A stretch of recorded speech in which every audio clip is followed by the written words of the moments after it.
Good morning, everyone. Just before we get started, just a reminder that this meeting is being recorded. Again, Karen Mogus, our chair, is out sick today, so Greg Gearheart, our valiant co-chair or chair alternate, will be leading the meeting today. Good morning. Thank you. I haven't done this in a while, so bear with me while I kind of get my bearings. So it looks like we're going to do some introductions first. So my name is Greg Gearheart. I'm Deputy Director of the Office of Information Management Analysis at State Water Board, and I am the alternate chair for this organization. So on behalf of Karen, welcome and thank you all, especially the new members. I know there's a couple people who are at your first meeting, so welcome. It's great to see you. And we'll go to my left from here. You can speak into the microphone, please. Hi, good morning. I'm Gunasekara from the California Department of Food and Ag. I'm a recent addition to this group, and I might have foolishly said yes to Nick's request. But thank you for the invitation. Glad to be here. I'm science advisor, the secretary there, and I manage an office called the Office of Environmental Farming and Innovation. We host many of our incentive programs at the department. Good morning, Grant Sharp with County of Orange, OC Public Works, representing the regulated stormwater community and also a new member to the council. So I want to thank everyone for the inauguration today and happy to be here. Nick Martirano, Director of the Monitoring Council and member of the Office of Information Management and Analysis. Helen, Fitanides. I work with the watershed projects in the Bay Area, and I'm the member representing Citizen Monitoring Group. I'm Ray Heimstra. I'm the Associate Director at Orange County Housekeeping, and I am the public member of the council. This is Shelly Walther. I'm an environmental scientist with the Sanitation Districts of Los Angeles County, and I'm representing the regulated community, POTWs. Thank you. And I'm Terry Fleming, EPA Region 9. I'm a Monitoring Council liaison. So it has roll call next, but it looks like we're only missing maybe a couple of, I noticed Steve isn't here, and maybe could you help me, Nick, with who's not here so that we could get it in the roll call? That's correct. The only oh, there he is. Speak of the devil. I have magic powers. There you go. Who else should I summon? Nobody. I mean, it's probably just introductions of Jeannie in the room, and then next would be people on the phone. Yes, please. Yeah. Yes. Should I sit at the table? Welcome. Yes, please. Okay, great. My name is Jeannie Meisha, and I work for the State Water Board Division of Water Quality. I'm the supervisor for the non-point source unit and manage the 319 grant program, which implements TMDL. And then we have Steve, who just arrived, and I'll let him settle before you don't even have to introduce yourself probably, but you're welcome to if you want. I'm Steve Weisberg. I'm with the Southern California Coastal Water Research Project Authority, and I am the scientific community member of the council. Welcome. Hope your travels were relatively easy. I just tried to stick an extra hour meeting in before this meeting got started. Okay, so we have some emergency protocols. Essentially, the exits are marked. The stairs are to the left or to the right when you go out into the hallway. There's a door sort of behind over here, and then the main two double doors over here, but there are stairs to both sides. You'll hear instructions as to what to do, whether to actually leave and convene, and et cetera, et cetera. So thank you for that. Telephone and microphone etiquette, so please mute your phones. And when you are here in the room and you are asked a question or you have something to say, please use the microphones because, as you can tell, most of our audience is probably online today. Approve previous meeting action items. Can we hear, before we get there, who is on the phone? In no particular order. You can start with you, Susie, since I know you're on the phone. Hi there, this is Susie Thoreau from SQUIRP, and I'm the lead of the Molecular Methods Workgroup. Thanks.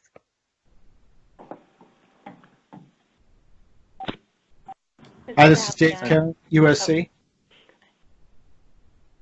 All right, Allie Dunn, Swamp Program and Lead for Healthy Watersheds Partnership Working Group. And this is Adam Link with the California Association of Sanitation Agencies. Betsy Lichty, State Water Board, Division of Drinking Water. Like, how do we queue up the last meeting minutes? Yeah, motion or there were no comments that I received on the action items from the last meeting. We don't really do minutes anymore since we record the meetings. So it's basically entertain a motion to approve last month's minutes. Most people that. I'll make the motion. There you go. I'll make the motion. Harry has moved that we adopt the minutes. Is there a second? Second. This is Shelly. There's a motion and second. All those in favor of adopting the minutes say aye. Aye. Aye. Any opposed? Abstain?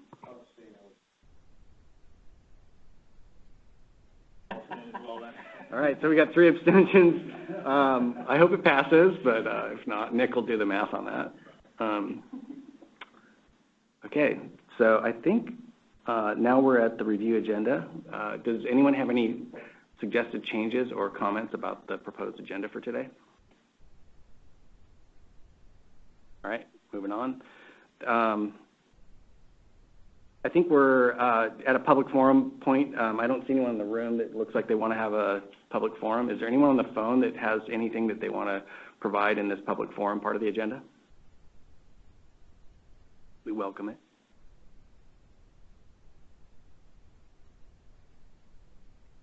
Okay.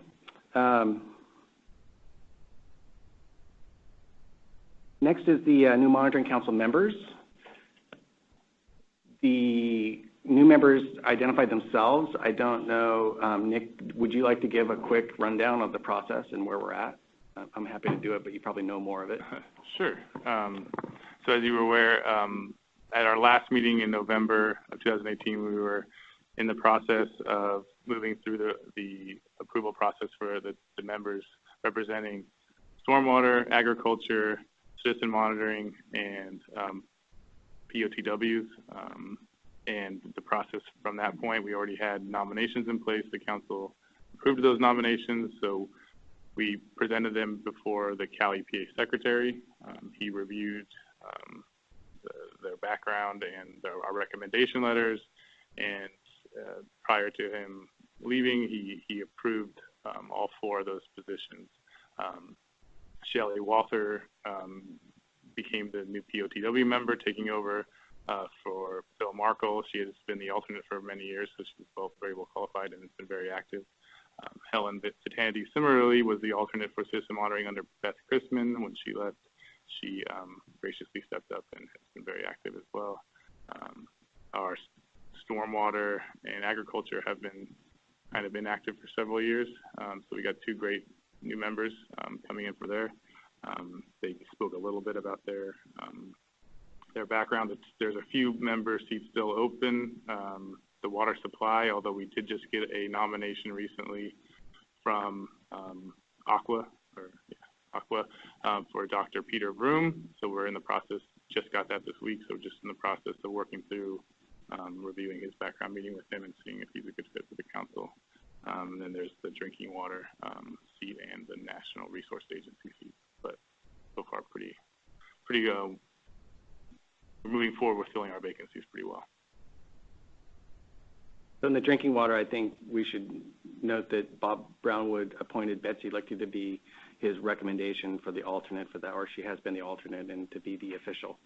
So I don't know where we are in that process either. That's correct. So I do have Betsy Lichty identified as the alternate for drinking water at this time. Thank you. Didn't know that. Yeah, welcome, Betsy. There'll be more, unless you want to talk about it now. Yeah. Oh, speaking of alternates, for POTWs, we have Jared Voskuhl, sorry, and he's with CAFA, and he will be our alternate for now. Thank you. Oh, sorry, California Association of Sanitation Agencies.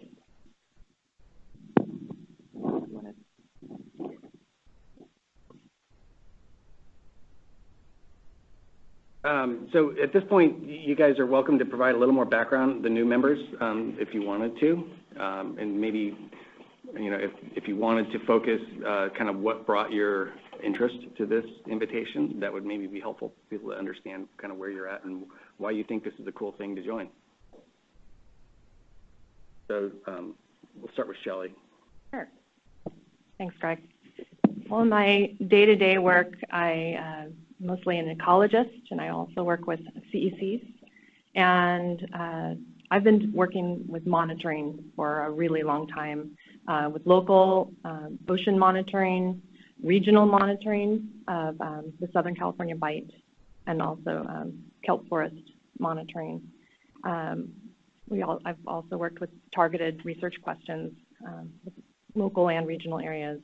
I was really involved in the MPA designation process for, I was on the statewide interest group for the North Coast and South Coast study areas, and I've worked a lot with swamp protocols and data transfer standardization. So my interests are pretty broad. I do a lot with microplastics as well. Tommy? Good morning. I didn't necessarily have any things I wrote up, but I'll just give you a brief overview. I'm Gunasekara again, Science Advisor to Secretary. My experience is has been in this position since 2011. I worked extensively with the coalitions during the Central Valley Ag Audit development, so one of the coalition members suggested that I'd be added to the panel, and so it's kind of hard as a government official to say no. So, ta-da! But no, I'm excited to be here. I think there's some interesting topics being covered pertinent to water quality. We try to engage closely with assist agencies and work closely with them, and have been for a long time, especially on the ag audit. So happy to be here. I also run several incentive programs under the Office of Environmental Farming and Innovation. One of them is the State Water Efficiency and Enhancement Program. We try to put our incentivized growers to put in efficient irrigation systems to replace flood or furrow by putting in drip, microsprinkler, and subsurface drip irrigation. And so very popular program, have a 200% oversubscription rate. We know it costs about $1,000 an acre to put in these systems, but tremendous benefits for sediment erosion, minimizing pesticide runoff and nutrient runoff, etc.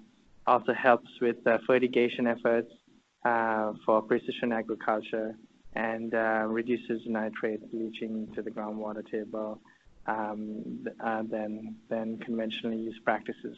One thing I would say is we have communicated to folks not to take off their furrow and flood irrigation systems because of the importance of SGMA and tying winter flooding into SGMA. So we're working very closely with DWR right now on FLOODMA, which is managed aquifer recharge, and using those ag fields in the dormant period to recharge some ag basins. So a little bit of background, but thank you for the invitation, and happy to be here.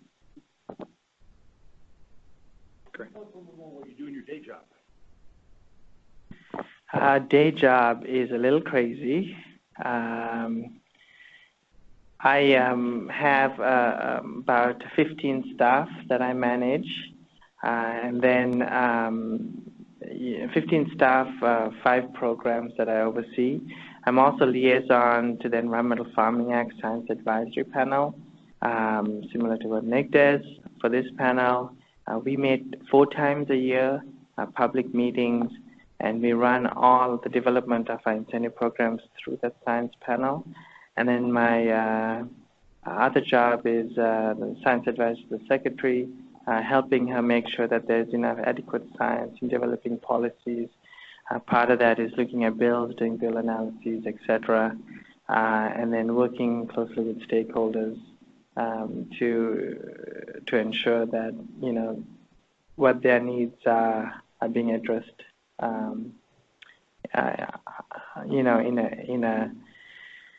in accordance with government procedures through the department. Other functions, assist the secretary with talking points, etc. First speaking engagements that deal with anything related to the science world that happens at CDFA. Thank you. Mr. Sharp? Thanks, Greg. Yeah, very honored, happy to be here this morning, and to have just been extended an invitation to be part of this council is something that I'm still it's hard to believe that I'm actually here, but it's great. Yeah. Now you're just being sarcastic. No, I'm really not, because most of my career with the County of Orange in the Public Works Department has been spent on developing, implementing, and then trying to measure the effectiveness of stormwater programs in program elements, at a local level. So to be here, operating kind of a statewide capacity is really an exciting opportunity. I'm a bit of a data junkie, and so that's really what has been kind of my passion I would say the last several years. And I think thanks to Greg and his colleagues here at the State Water Resources Control Board, there's been a lot of leadership in terms of allowing different databases to be more open, accessible, and in terms of increasing the interoperability of those databases, so that even databases at the local level can potentially connect with them. So I really like the direction that we're headed. I think one of our goals has always been to become much more data-driven, and I think we're on the pathway. We're on the right path. There's still a lot of untapped potential there, and that's why I'm excited to be part of this group, is because I think together we can help unlock some of those some of the challenges that can help us just help everyone who manages stormwater become more data driven and help make them arrive at smarter decisions. Right now, my current position with the county is manager of the South Orange County Watershed Management Area. I'm also currently serving as the chair of the Southern California Stormwater Monitoring Coalition, and I'm a huge fan of what that coalition does in terms of its ability to leverage funding from 10 different agencies and then put that collective money towards regional monitoring programs and developing tools to help those agencies better understand how stormwater behaves and how stormwater runoff impacts receiving waters. And so I'm happy to share any of, if folks are interested in future meetings, if they'd like to hear more about how the SMC operates and some of the great tools that in monitoring programs that have been coming through that coalition over the last few years, I'm happy to share and promote what's going on with SMC. Thank you. Great, thanks. Nick, am I missing anyone? Helen, thank you. Sorry, you've been here so many times now. I think you're not new, but yes, go please, Helen. Thanks. Sure. So my background's actually in biology. I used to manage a research lab at UCSB in aquatic toxicology of nanomaterials, and I eventually I miss going outside. I miss people. I moved to the Bay Area a handful of years ago to work more with communities and citizen science, and kind of bringing those two worlds together, trying to. So my day job now is with the Watershed Project in the Bay Area. I manage kind of standardize and bring together groups who are doing disparate monitoring programs, collect data that we can put into Seedon. And so over the last year or so, I've been involved in the council building a survey to try to see how the council can help monitoring groups in the state. And so, yeah, I'm excited to be here in a more official capacity. Hey, Nick, is that all of the new ones that need to introduce themselves? Sorry. I got called last night if I could chair, so I'm not really ready. I let everybody know, yes. Unless, well, I mean, Betsy is a new alternate, and if Jared wanted to say something, they're more than welcome to. We're way ahead of schedule, so if they want to speak, they can, but they don't have to. Good morning. So I work with the California Association of Sanitation Agencies, and in terms of a background, I have a master's degree in sociology. I know that's a soft science, even a science, but I insisted on doing a quantitative thesis, so I do understand linear regression, a couple R squares maybe, but beyond that, I'm excited to get to take it on in this capacity. But I'm hoping my role will be to participate in these meetings, see what the work groups are doing, and see how cast members can be involved with the work groups and help build out the data. And I'm really excited about this, and your guys' enterprise is really laudable for the goals and seeing AB 1755 implemented. I'm excited about the direction it's going. So thank you for letting me participate. And how many people or entities are in CASA? We have approximately 120. And is it statewide or is there? That's right, statewide. And districts, cities also. All right. So I have a suggestion. I think it would be wonderful if people from the outside knew the quality of people we had on the council. And right now, if you go to our website, it just has a name. In some cases, it has an affiliation. But ask Nick, how hard would it be, Nick, for us to each provide you with like a one-paragraph bio? Maybe education background, if that's part of it. Yeah, I think I'll speak for Nick since I kind of supervise him on that kind of a function. It would be easy. Yeah, it'd be easy. It's a great idea. I think the website would gain from having pictures of the people on the council and a one-paragraph bio. I agree. I think that's very doable. If you all want to send me pictures and bios that you would like to see, I can certainly mock up something for the website and have and ask the IT to. I'm just saying on the membership page. Oh, exactly. Yeah, it has to be linked to each person. We click on their name and bring them to a picture in a paragraph. So the assignment is for all sitting council members and alternates that are known to send some sort of information to, what is it, a paragraph bio, so to speak, and a photograph of your choice. And if you don't send one, we'll take one of our choice. I'll scour the internet. That's a good suggestion. That's a great suggestion. Hey, Greg, yeah. Do you want me to talk about why I'm here sitting at the Gee, table? why are you here? So I'm not part of the council, obviously, but I'm here because I am interested in looking at monitoring efforts that are happening throughout the state and trying to build on those monitoring efforts to look at effectiveness of actions in implementing TMDLs and achieving the goals of the TMDL. So I'm just here to listen, and I'm not going to be here all day, but I'm interested in some of the afternoon agenda items, so I thought I'd show up and introduce myself, but that's why I'm here. Yeah, thank you. And I can go ahead. Shelly asked that I say my name again. It's Jeannie Meisha with the State Water Board. MASCIA.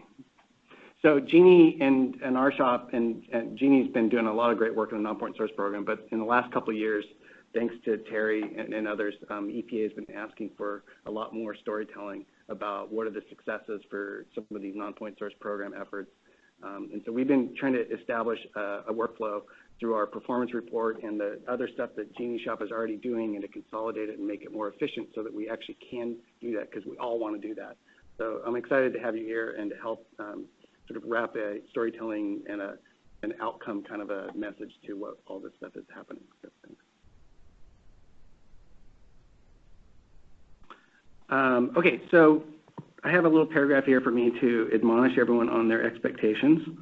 So let me clarify that. But I'll be nice. No, you can try to clarify if you want. I was being a little snarky. It was requested by me from a council member that maybe we review the expectations for the new members. I've met with Ami and Grant personally, and we went over them, but maybe some of the other people. Yeah, no, I'll state publicly, I think we've had enough conversations about this that I can wing it on this one, but I think it's really important. The tone already is great this morning, the kind of energy that you guys are bringing with your enthusiasm or interest and focus areas. I think it's really great. We really want to make sure that this is a thriving council and an organization. So the conversations should be as broad as they need to be. And so like some of the expectations would be, if you can't make it, make sure we have an alternate that can help us keep those conversations going from the various interest groups. This is a very broad topic, water quality monitoring in California. It touches all sorts of things. So this is why we have a large board for council. And the other thought is, as you're thinking about alternates, if you don't have an alternate, think about balance, so that like if you're a Southern California person, think about a Northern counterpart, so that we have the ability to sort of like spread out and touch as much parts of this monitoring discussion as we can. So I think that covers it. And unless, Nick, you have anything else you want to add about that? No, I think that alternates are great. I think the just review the expectation documents. I think it's important for when you're not here in this capacity and these quarterly meetings, that when you're out with your sector and speaking about water quality monitoring, if that topic comes up, that you be an ambassador for the group and say that we might have a particular work group that is trying to answer these questions and advocate for participation in those work groups, because I mean the real work is being done on the ground level by staff and on a voluntary basis, and the more participation and the wider representation we get on those work groups, the better that those tools that they create will be. So just being an ambassador for the council itself and the work groups, it's another huge part of it. And then if there's a subcommittee that you find that your expertise is particularly lent to participating in those, right now we'll hear from them in the next item, but there's a communication subcommittee, there's one specifically about the council strategy, and there's any other one. If there wants to be a data subcommittee, there could be one of those too. But basically just being active. So, and I'll just add on to that, we don't have an executive sponsor role. We're actually really happy to have you here for the time that we can have you on these day meetings. But there is certainly an opportunity for each one of you to sort of represent an executive sponsor of a particular work group, project, topic, or whatever that you want to work on. It really helps, I think, keep an eye on and keep the communication back to this council level. So, any questions about that? Yeah. Can we do tomorrow instead of today? I have to go over and get my eyeglasses. And I'm on this meeting for who knows how long. How was SAC? Just a reminder that if you're on the phone, that we can hear you unless you mute yourselves. And that will be recorded and put on YouTube. Oh, that wasn't actually a request for me to do something? I didn't hear the very first part, so I was like, of course we can do tomorrow's thing today. Okay. All right, so announcements and updates. I have a couple, but I'll let other people go first if they want to go. Any announcements or updates from people? And just a reminder that these are kind of just updates that from when we last met. Some people are new, but it may be some topics of meetings that you attended or a conference or a presentation that you saw that would have been particularly applicable that other council members might find interesting. So sure, this is Ray Heimstra, the public member. So just kind of going with what you were saying, what I've been making a point of is everything that I go to, I'm mentioning the council. Yesterday we had a conference call with the statewide keepers organization, so we had a science call. So I reminded everybody of the council, and I gave them an email summary with links and things like that. I was also at the Sierra Club California convention and brought it up there with the water committee and lots of other people there. So just trying to spread the news. That's great. Thank you. Shelly? Well, most recently, this morning in the cafeteria, I ran across a state water board member and staff and was asked, what does the council do? So I got to fill them in. That was fun. And would it help to have messaging and talking points? I mean, I can work with. I think we have some things like that in the communications plan, I believe. Cool. All right. And for the California Association of Sanitation Agencies regulatory work group, I gave them updates and got feedback for the last January and February meeting. Great. Thanks. Helen? This is Helen. Yeah, and my outreach to groups regarding the monitoring survey, I've been informing folks about the council. So far, 64% already knew about it, so that's not too bad. Great. Grant? I just wanted to, this is Grant Sharp, I just wanted to get a plug in for the California Stormwater Quality Association. Their 2019 annual conference will be held in Monterey. I don't have the exact dates. I believe it's the first week of October.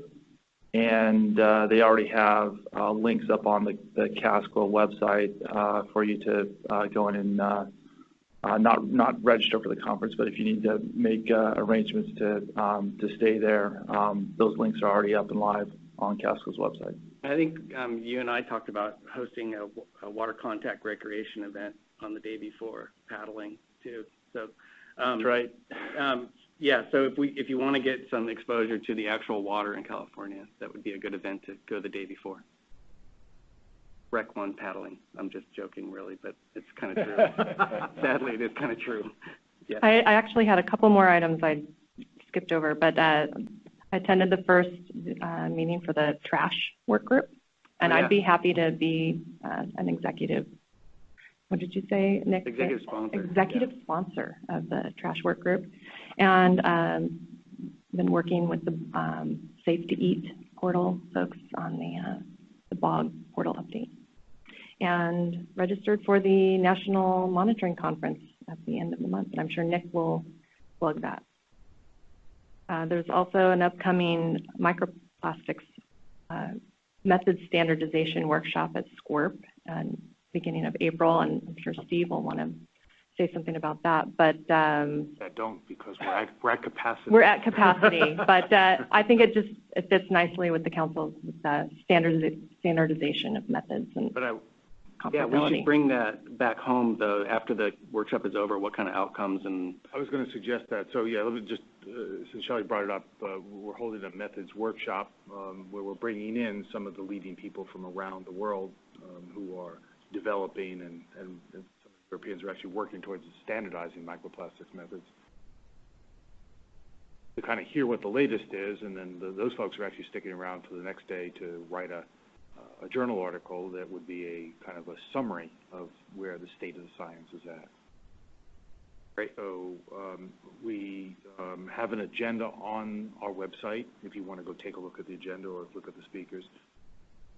I did send out an announcement through the LIRIS list server associated with the council, so hopefully everybody who's working on plastics associated with the council will have known about it, and the attendance is actually pretty good. Is there any web capacity? We're not going to webcast it because we don't really, the remote participation,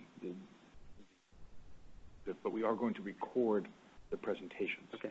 So if people want to see those at a later time, the opportunity is there. And if you want me to come back and give a briefing at our next meeting about what kind of came out of it, I'd be glad to do that. I'm seeing nodded heads. I would like to hear that. I mean, I'll be there, but I think it would be great to have that discussed. And it fits nicely with the trash work group as well. Absolutely. And in a sense, it's kind of being co-sponsored by the Division of Drinking Water, which has some requirements, and for the Ocean Protection Council, that is the one responsible for the ocean microplastic strategy. So will be, I fully expect, some actions that will result from those groups. Right, and those connect to totally different work groups than the trash or exactly. Yeah, efforts. So great. So let's make an agenda on the next meeting. Glad to. Excellent. Thank you. All right, so I have a couple of things to rattle off. One is March 26th, we're going to be having a workshop webcast, like not sitting room, but webcast room only, probably a thing out of the building on the data management topics at the Water Board. If you're interested in sort of hearing a little bit of, we've kicked off a couple of things. One is a data management innovation team, which is a volunteer staff led team that's going to be asked to help give innovative ideas and to look at some of the results of our evaluation. And we had 26 applicants for 6 spots on that data management innovation team, including all the way up to supervising engineer level of people. So it's really exciting to see that kind of interest. And in parallel, we're building a data science advisory panel that's going to be sort of like the experts. If the team has questions, if the team members, a lot of us, none of us really are data scientists by education and training at the Water Board. It's such an emerging field that people are literally just being hired now that have those kinds of degrees. So we want to have access to some of the best and brightest minds on water data. So we're building this advisory panel too. So, and we actually have a couple seats left on the advisory panel. So if anyone has a really great suggestion of a water data guru kind of a person, I'd be happy to entertain that idea and put them on and invite them to be on the panel. But March 26th, we're going to have a real brief kind of kickoff workshop where we want to be totally transparent on all this process. So that'll be March 26th in the afternoon. I think it's like at 1:30 or something, and it's announced somewhere. April 16th is Citizen Science Day. We're having an event in the building to sort of recognize that. Helen, we should work with, I think Eric already has been talking to you about coordinating, but we would like to have tables with people, or if you have any people in your organization that are involved in open citizen science kind of efforts, let them know that this is a thing that's happening. We'd also like to do a film festival. We have the auditorium from 5 p.m. on, so if you're in town and you want to come by after work or see some films, we're going to try to screen some interesting films on that. So that's April 16th. Then July 1 and July 2 are the Water Symposium, Open Water California Symposium, the fourth one of these water data science things that we've been doing. Its focus this year is completely on increasing engagement in 2 distinct areas. One is the citizen science area, and the other sort of theme expansion of engagement is in what we're calling emerging academics. So these are kind of like the young water data scientists that are either in school or right out of school doing really cool stuff out there. So those are the target areas of engagement, but the rest of the topics are kind of, as usual, all over the board because water data covers almost anything. We have a panel that's building on sort of ecological flows based out of the work group, and so Eric Stein is helping build out that panel. It may actually be 2 panels because there's so much cool stuff happening with that ecological flows space. We have another area of Internet of Water that I can talk about real quick too, that is a new nationwide organization that's trying to do sort of an agile engagement around the country on water data, open water data. So I sit on the advisory board of that, and there's a lot of really exciting people involved in that topic around the country. We may have a panel of talks, including a citizen science presentation from Quasi and their HydroShare platform, which has a lot of the citizen science data on it. We also have some USGS folks that are doing some really cool stuff with predictive analytics and other things that would sit on sort of that Internet of Water style panel. And then the rest of them are kind of like, we're just looking for our traditional touch points of innovation, turning data into information, either on the data collection side of new methods. So I think we have an eDNA topic or 2 that we're thinking about. We're also trying to figure out how to support those integration efforts of like these. Last year was all about fire and climate pressures on water, and so we're trying to explore that even further of what kinds of things can we learn. Are there new research or data products that integrate different types of data sets to inform managers and stuff to get better prepared for what's happening next.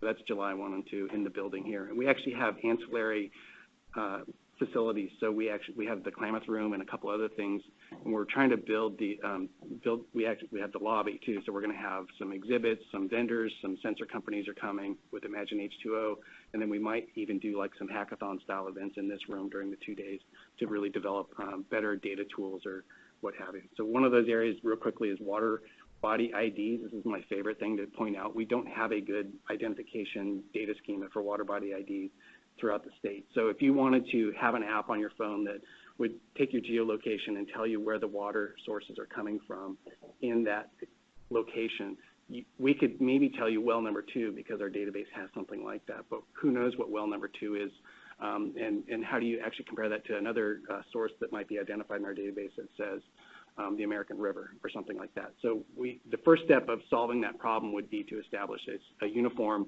schema for how do you identify water body and water sources in California so that they can be interoperable for these kinds of applications. And that's a relatively discrete project. It's a huge effort, but the actual data science part is discrete, and it could be potentially done in like a day or a half a day kind of an event. So those are the kinds of things that we're thinking about. So if you have any ideas like that that are like ripe for working on getting a workshop that runs in parallel to the symposium, let me know too, please. And Nick is part of the planning team. Oh, I thought NHD did that. So NHD Plus High Res has the ability, N Plus, they have the ability to assign an address to any surface water. So, but it's not being deployed. So the water boards right now, when we identify a water body It's the result of an assessment process. So we assign a number only if we assess it.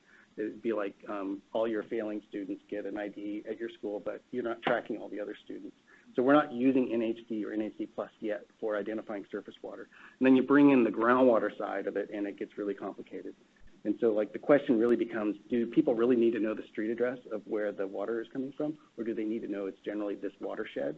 And so there's a lot of scale issues with the data, too, that NHD plus can help us with in high res, but it's still actually in beta mode, I think, for the rest of this year and maybe early into next year.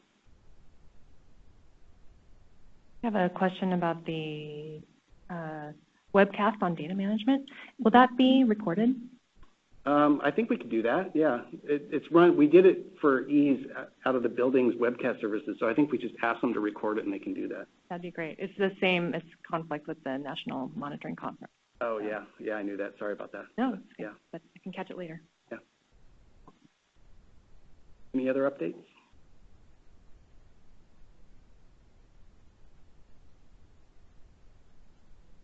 Great, thank you.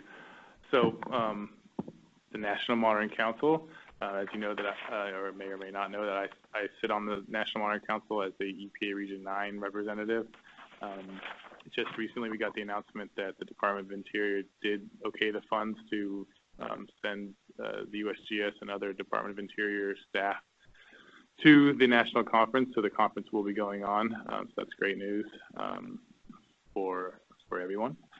So I will be attending that as a council member, which really means that I'll be helping run the show and mostly as a volunteer from going from here to there. So I won't be able to enjoy as many of the talks that I would like to. But it sounds like Helen is going to be attending and helping to advertise her citizen monitoring survey. Shelly Walther is also going to be attending, which is great. Who else? I had a third person. Anyway, a lot of people are going to be attending. There's a ton of great talks that are going to be applicable to us. Oh yeah, Ken Schiff that's the third person. Ken Schiff, who is the scientific community alternate, he'll be presenting and attending as well. So there'll be a lot of representation from California, which is great. There's also a newsletter for the spring that the council puts together, highlighting various water quality monitoring topics across the nation. That deadline is for submittal is March 15th. A couple of our work groups have expressed interest in submitting abstracts or draft articles to that effort. So I'm looking forward to seeing what they produce. I'm actually helping to edit some of the ones that have been already submitted for that process. But that's a great platform for the work groups looking to publicize tools that they've created that could have a larger nationwide applicability. So they have a newsletter platform which comes out twice a year, spring and fall. And then there's also a webinar series they put on. So if there's there could be a newsletter article, or if there's an interactive type of webinar that you think that would be a good thing to advertise on a national level, they have that platform as well. So any ideas that you may be aware of, or that your staff may be putting together, or the work groups, just please reach out to me and I can help facilitate that. They're always looking for a new and interesting topic. Is the barcode DNA work group submitting? Susie was one of the work groups that was interested sense, in submitting something. I haven't seen anything yet. I'm sure she's been swamped with lots of things, but that is one of the work groups that has provided interest in submitting an article. That would be great advertising for her work group. She's online if you want to speak more to that, Susie. Hi. Hi, yeah, we're planning on submitting it. We have a draft, and we'll be getting it to them to publish, yeah. Great, thanks, Susie. And so that's pretty much my my National Council update. That is in Denver, March 25th to 29th is the conference. I'm hoping to peek my head in to see some of the great talks. I've seen a lot of the abstracts, and they're really good. So I'm hoping that maybe I can pick up some stuff and identify maybe some presentations that we can have for our own council meetings, and even some of the events that Greg has brought up, specifically the symposium, which I'll talk a little bit more about later as well. Any questions on National Council that I can help answer? before moving on. Great. So the next, AB 1755, or the Open Data Transparency Act coordination update. There's a link within the agenda and also on the website. They just released a progress summary, kind of outlines where we are in relation to their strategy and meeting the deadlines that are outlined in the legislation, particularly that they have to have published by September of this year certain statewide data sets. I encourage you all to take a look at that summary of how we've been moving forward. I have been participating in the extended team and the partner agency team meetings. A lot of talk about charters and protocols and how to move forward. It's an interesting dynamic because we have the State Water Board, the Fish and Wildlife, and then the Department of Water Resources at the partner agency. The actual agencies work more of a consulting body in the legislation, the council itself. But each one of those agencies is on their own real path on how they're going to comply with it. So the Water Board has a very specific plan in place that they're pursuing by interviewing our various water quality monitoring data gatherers and figuring out how we can get them to the open water, be able to publish their data in an open and useful manner. And CDFW, Fish and Wildlife, they have been publishing their data. It's just about making it maybe more discoverable and how to improve their accessibility. DWR is much, I guess, a little bit farther behind, but they're also moving forward to and publishing on their California Natural Resources data platform, and the water boards publish onto the Open Water Data Portal.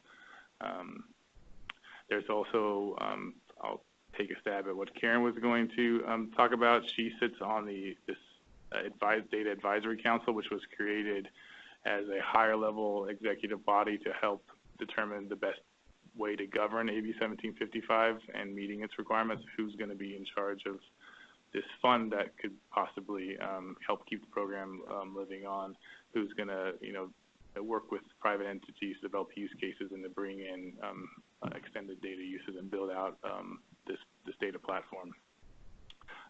They met 3 times and have come up with recommendations that are in draft form right now on how a governing structure could look like for AB 1755. Right now it looks like maybe a non-profit type of entity would be able to be formed that would handle kind of the philanthropic funding sources, but there would also be a significant kind of state advisory head to that animal, as well as kind of 2 technical and use work groups. We very much see ourselves kind of fitting into how the data is being used and helping, once the data is made available, how to best utilize that data so that it is applicable to many different users, whether you be a super user, whether you be maybe someone from the public trying to answer specific questions. How do you actually look at data and make that meaningful to you? So we're still working actively on that level. And Karen again is our reviewing and providing recommendations from the council perspective. Joaquin Esquivel, our new board chair, is also on that council and representing the State Water Board. I know Greg is helping him develop the comments from our board perspective as well. So that's where we are now with the AB 1755 process. Any questions? Yeah, I had a question. When I was reviewing this summary, I was looking for OEHA and didn't see it. Do you know if there are any plans to incorporate OEHA data sets into team? I think ideally OEHA would be incorporated in the future. Because they're not a named agency, there hasn't been a large focus on them. This AB 1755 being so widespread, their initial focus is on, okay, what is legislation requiring by September 2019, and how can we comply with that?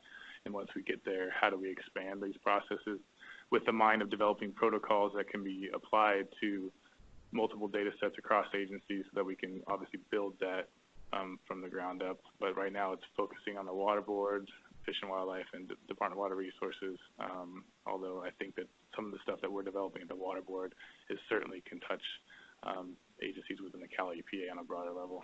Yeah, so I'll add to that the legislation is unique in the sense that it names 3 agencies that he mentioned, and it names water as a theme. And the rest of the state of California agencies are undergoing different levels of open data readiness, but it's not because of a legislative mandate. We don't have an executive order either, like the federal government had, but it's an evolving landscape, and there's talk of either statewide legislation. I think there might even be a bill proposed for all the other agencies to do open data, or there may be an executive order coming. Either one would sort of like force more integration and take them out of that voluntary mode to present their data in an open, published way.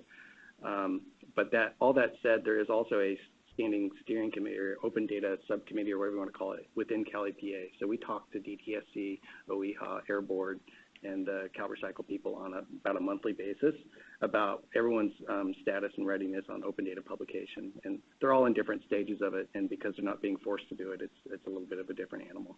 But there's certainly a crossover with the bog and the fish tissue kind of data exactly. sets and cyanobacteria, and OEHA has been great to work with. They certainly don't seem to have any cultural barriers to making data open and accessible. So yeah, and you mentioned that there were also some mandates for open data. Yeah, the federal government in the last administration issued an executive order to all federal agencies to publish their data in an open way.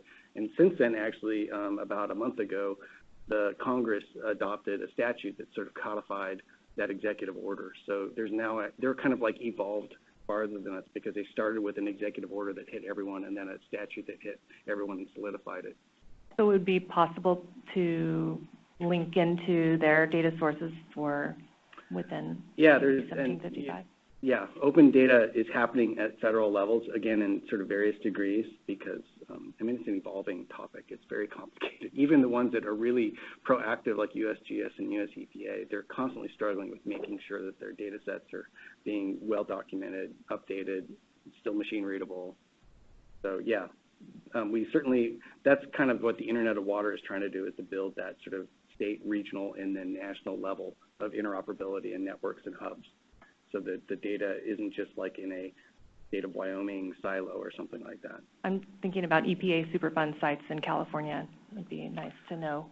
Yeah, that should all be on a website. I don't know how well it's curated, though. Data.gov is the federal website that has all the... But incorporating that data stream into the mywaterquality data sets, as far as the bog, when you're looking at tissue levels at a certain area, you would see all the studies that are done. That would be a very good project. It would take someone to do some work. Those kinds of things are data science projects. It would take somebody to go look at the data, structure it, and integrate it and all that stuff. But that's something further down the road. Well, the AB 1755 also has a second date, August 2020, I believe, where they require incorporation of specific federal data sets to be incorporated into this platform that they're building as well, which will establish some sort of connection. It might be for water specifically. The National Water Quality Monitoring Council has their own data portal, which provides information from STORAT and USGS in one central location. We're already actively submit seeding data to that platform, and so a connection to that seems very feasible and doable. But there's some other, like Bureau of Reclamation and other things that are named within the legislation that would be required to be connected in the future. I think relying on 1755 to make those connections is not a great approach, because that's not really water data according to, I think, the strict definition of the statute, and there's no real lever that California gets to play on a federal agency that says, hey, you got to make that interoperable. The other kind of thing to consider is the word interoperable and federate.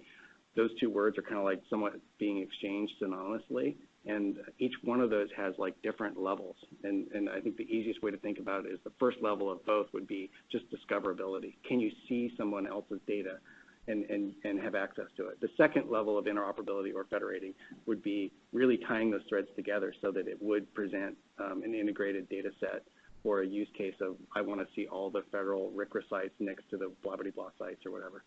So both of those are levels of effort different in scale. Discoverability is relatively easy, but it's still really hard.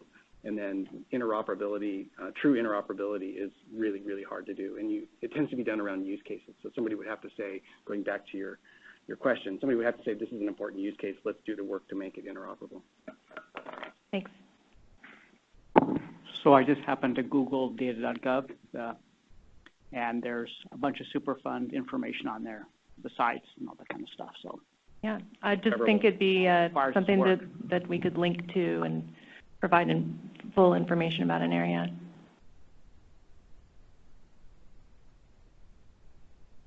So maybe that's a BOG question. How hard would it be to integrate that data set into the map? Is that really where it'll probably be, yeah, it'll be discussed later on when we have our BOG update. Yeah, 7055 is not going to solve that problem. It's going to be a card catalog system at best for water data in California over the next couple of years. Right. And then eventually the federal data and local data will show up too. But it won't necessarily thread them all together and say, here you go. Right. Yeah, I will say that is, that sounds like a great use case, and that's an area where we have inserted ourselves by saying, look, you guys you're going to need use cases to address specific topics, and that can come from the council and its work groups. So if the BOG saw that there was a need to coordinate between these federal data systems with what we haven't seen with what we have in OEHA, that could be a use case that could be presented to this consortium if that becomes a governing body and their use case work group and say, look, this is a need, here are the resources, how do we make this connection happen? And I think that can be where we could fit in there. Good conversation. I could talk 7055 all day. I know you can. Any other comments or questions on AB 1755? Kind of where we're moving from there. Okay. Great. Did you plug the newsletter? I did. Okay, thanks. All right, so we're a little ahead of schedule. I'm glad to see that Shakura is here, though. So welcome, Shakura. We're actually on your item now if you're ready to go. Yeah, please come on up and you can share a mic. Introduce yourself too, please.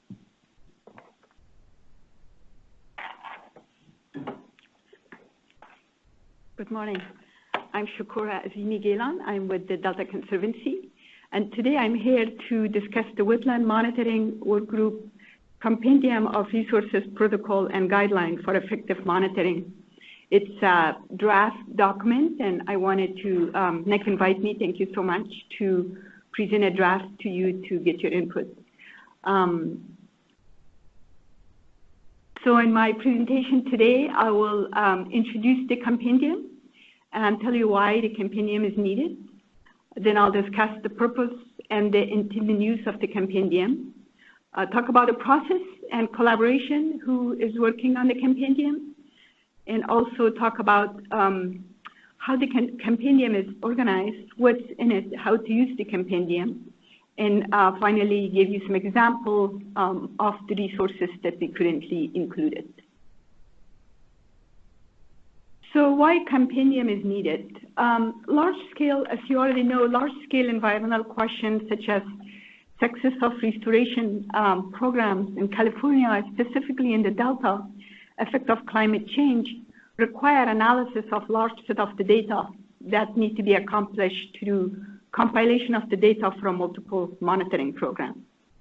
However, data sharing, combining, pooling, and comparing the data can't really be accomplished without approved monitoring, using approved monitoring, well-documented and compatible data, and an approach for data management to encourage everyone to have their data available so everyone can use it. I know you talk about AB 1755 right now, which is great. There's a lot of resources available, and we want to make sure that we, for project immediately underway, grant program agencies are funding entities outside of state and federal program, and others that are currently doing monitoring or using the available resources, and those resources and are referenced in a document that everyone can take advantage of it.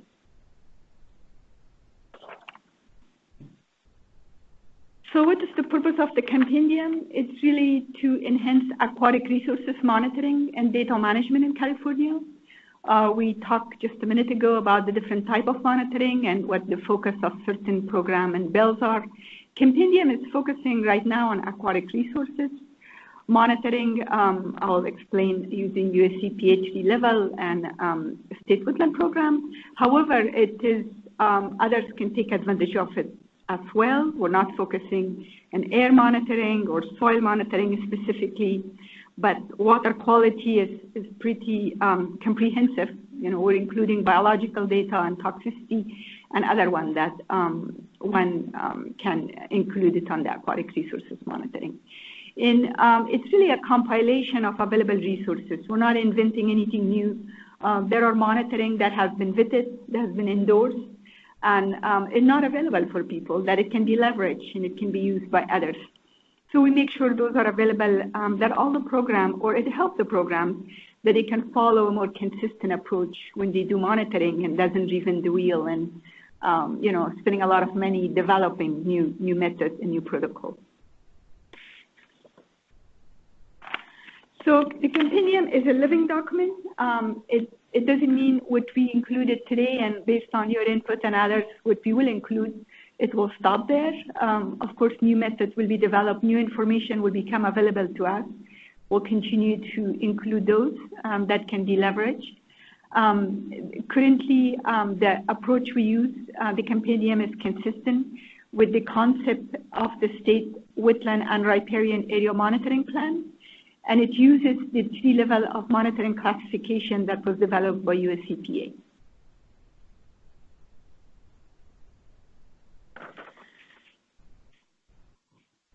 So the compendium intended to be used by folks who does conservation program, working on conservation program, implementing ecosystem restoration, enhancement. Those are the ones that are not immersed in monitoring, often need help on when I do efficacy monitoring or collect the data, what do we use? And there's a wide range of variability in what people use. So that's the main purpose of it. However, going back on the collaboration, which I didn't explain, we collaborated with a wide range of agencies, state and federal, local government, NGOs, specifically those member agencies of the California Wetland Monitoring Workgroup and others. Science program have endorsed that and is going to reference it in the new science plan, in the new version of the science plan. We are including it in the regional program. Multiple agencies within the data are including it in their grant program. So it's providing information for multiple programs. Water Board attended the Wetland Monitoring Work Group. We're interested in looking into that and see a potential use of it for some of their regulatory programs. Basically, compendium is a compilation that is summarized the guidance, existing guidance, standard operating procedure, protocols, and those are that are endorsed and vetted by entities or peer-reviewed, and use an approach and make it available for entities who wanted to know what should I do with my data, provide resources for them. What kind of data is that and where it can be shared and where the data can be uploaded, for example. So the way the compendium is currently organized, it provides an overview table, which I will show you an example in a minute. And then it's about 12-page guidance document. The overview table, which I'll show in a minute, is organized in a way that it has hyperlink and people can actually go and say, oh, this is where I find this information. This is where the protocol is. And this is where I go for data management approaches. In the guidance document, provide a description of monitoring purpose and application, how to use those so people can relate to that if they're doing just a level 1 monitoring at the landscape level, they still need to document it and use a vetted protocol and document the protocol and also upload their data in a shared system. And also provide available resources where to get those. Those available resources right now is to link the website to agencies and entities. As we move forward, we might find approaches to use a more, a single or just a few warehouses that all those can be stored. But right now, we use the agency's website. We talk with the entities who post them to make sure that they are accurate, and those are the most recent or most updated information. This is an example of the Compendium overview table. It's organized by ecosystem attribute, assessment level. For example, this portion or snapshot shows the level 1, the landscape scale. We ask all our grant program in the Delta, that multiple restoration program, for example, on underways, that at a minimum, if they don't have enhancement that require comprehensive monitoring, they must at least do a map and show the geographic area and the landscape scale what they're working on, and those need to go to Eco Atlas, for example. All the recommended guidance that for all the level of monitoring and all type of ecosystem attributes that are recommended are included in the table in a hyperlink that people can actually get to it from a table when they overview the protocol and determine which is applicable to them. And then the Compendium, the rest of it outside of the table is organized in a fashion that provides a purpose of that particular monitoring. This example shows the level 2 resources, which is the California Rapid Assessment Method. This is just a snapshot. It's comprehensively review the purpose of that particular monitoring, how to apply the monitoring, and then the resources available, which again, as I mentioned, mostly are websites or Eco Atlas or other state systems, CDN, surface water ambient monitoring program, and others that have these protocol and procedure on their website. This is another example of the resources information. This is for a level 3 resource, specifically for the water quality, that the surface water ambient monitoring program is referenced. Looks of the SWAM. A lot of people that I talk with or at the wetland monitoring workgroup, we talk about it. They are still not aware that there is a statewide program that has the infrastructure to support robust monitoring. There are SOPs available, data collection procedure, QA/QC that they can use, and don't have to reinvent the well, and can leverage the existing state information. So really, the purpose of Compendium to point those out, relate that to program and project, and provide those resources to websites and other mechanisms that people can use those resources. So that was really at the end of my brief presentation. I'd be happy to answer any questions. Yes? How does this relate to the Delta Stewardship Council's enterprise review of monitoring in the Delta that they just started? Is there a relationship at all, or am I kind of mixing two things? It's definitely two different things. One thing I didn't mention in my presentation, the Compendium is not an overview of existing monitoring. Remember, it focuses on protocols, SOPs, procedures. That if you are doing a water quality monitoring, these are your resources. You don't need to develop a new protocol. If you're doing a comprehensive monitoring, use one of the SWAM SOP. If you're doing a landscape monitoring for your restoration project, here is a level 1. So this is what the Compendium is versus what the overview of monitoring is. The ISB would like all the monitoring programs to kind of like a list of reference, who does what. Yeah, an inventory of who does what. Who does what. So maybe after that, they can be guided on what to do. Together, yeah. But right now, we want to know who does what and what they are being monitored, so the ISB can determine what is missing maybe. Are we not doing enough of data gap in certain area, or are we not doing enough of something, or are we doing maybe too much, or maybe too many groups are monitoring the same thing in the same area that maybe they need to collaborate more and can leverage the resources. So that's that kind of purpose, but the science program have reviewed the Compendium, and they very much need such a thing to be implemented in the Delta, because the new version of the science plan calls for that, collaborative monitoring procedure and standardization. and they're going to reference that in the science plan. So I'm just wondering, not to get into the weeds too much, but I'm there in my head. Is there an overlap even in the types of methods and questions that are being asked? So, for example, if the enterprise thing discovers that a bunch of people are doing fish gathering for the purpose of, endangered species and what have you, and then maybe doing fish tissue analysis for certain constituents of emerging concern, does the compendium sort of go granular into those kinds of levels, or is it more like if you're doing fish monitoring, or if you're doing water quality monitoring, landscape? Because there's a lot of questions about methods and applicability of protocols and. Yeah, so these protocols are the one, that's a very good question you ask, are the ones that are indoors, like SWAM for surface water ambient monitoring. When it comes to fish and invasive species, there are a lot of different protocols. And we look at Department of Fish and Wildlife. We work with experts on invasive species, what these methods are about, what is really the application of the methods.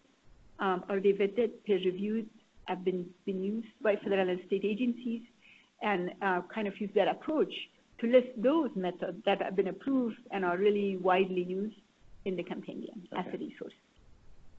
I could see these sort of working together over time to help refine each other. The enterprise review could identify new methods that need to be kind of evaluated or looked at by the compendium's effort and so forth. Yeah.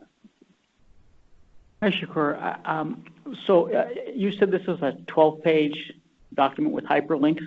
Currently, yes. And I'm just curious whether it's envisioned, and I sound too loud, whether it's envisioned that it's going to just be a paper document, or it would perhaps find a place on a place like the wetlands portal. That's an excellent question. So just like if I mentioned about the hyperlink of agencies and entities' websites, and these protocols, some of them that we know it's going to be there like SWAM, and some of them we're not sure if the web page change or something happened, or the entity may, integrate with some other program and so on. So we're looking for a more long-term housing for them.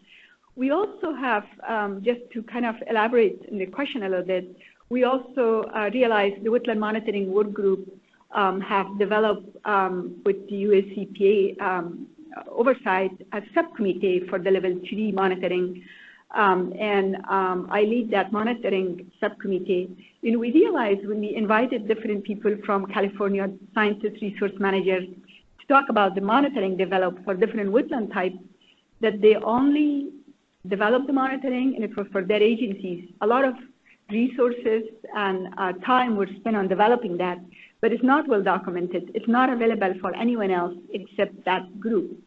So one of the efforts that we are taking as a next step to bring those folks, because it is a method that has been reviewed and vetted, but not really published in a way that others can leverage that, to bring those on the table to ensure they're well documented. And maybe they don't have a mechanism where to put those. And these other methods that I also talk about it's not really more in a stable home. We're thinking about to use either EcoAtlas or a system that is more, has stability to not only have, to respond to your question, to put the compendium, but also have a link for all of these methods.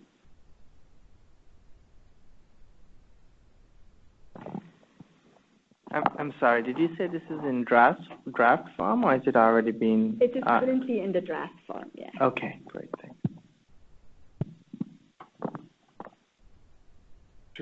My question is similar to Terry's in the sense of where is this document going to reside? And I want to elaborate on that in the sense that one of the problems we have, I think, with the Wetlands Workgroup website is abundance of riches.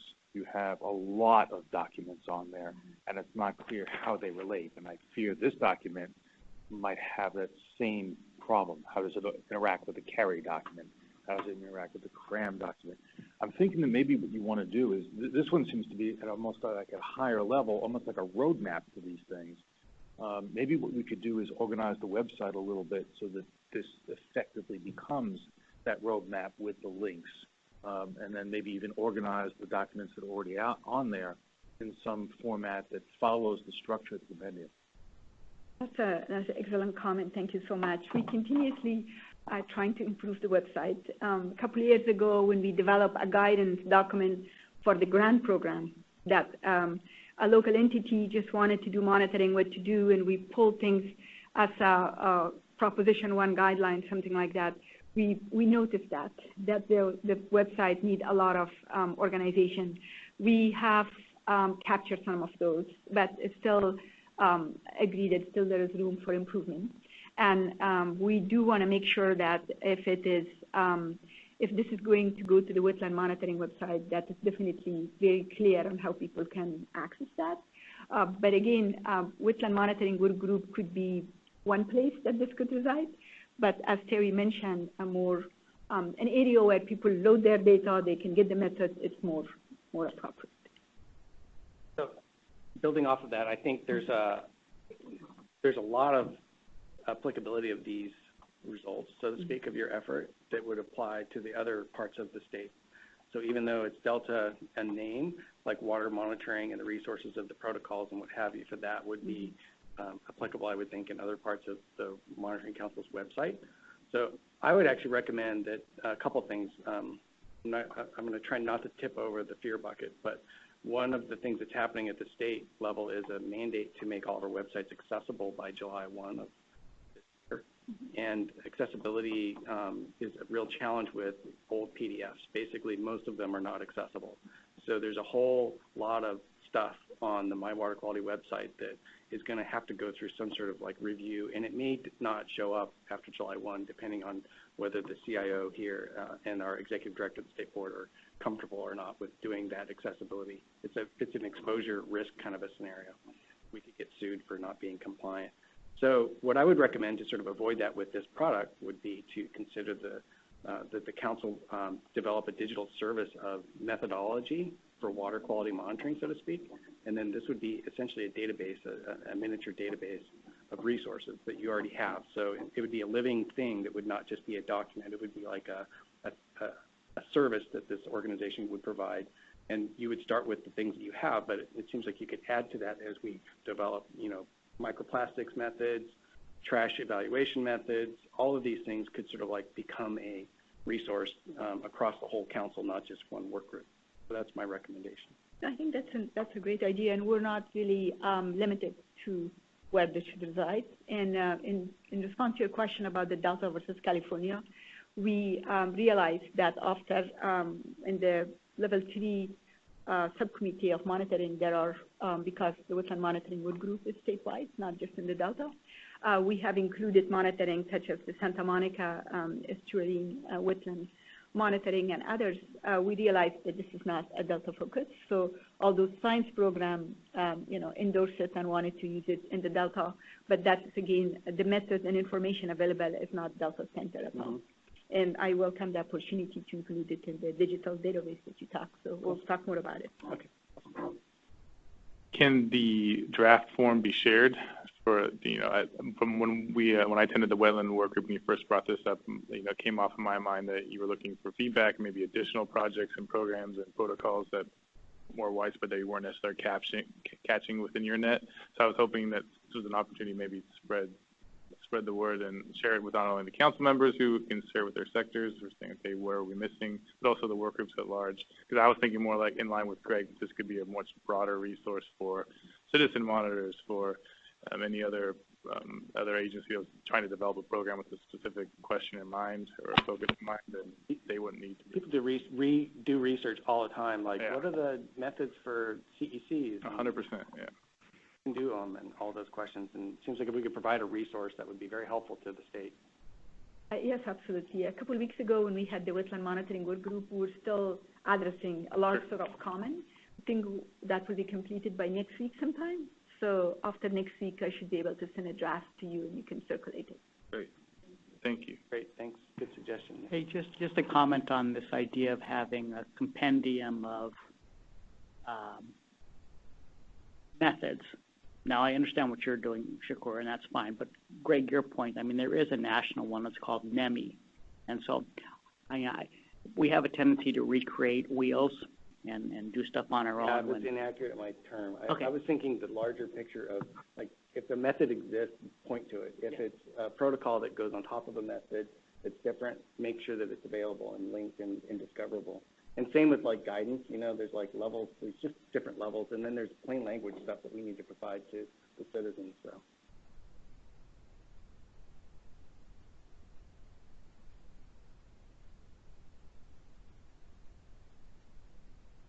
No, I was just going to ask if there was a draft available, so I'm glad we're going to be able to see it because it sounds very interesting. I'm looking forward to looking it over.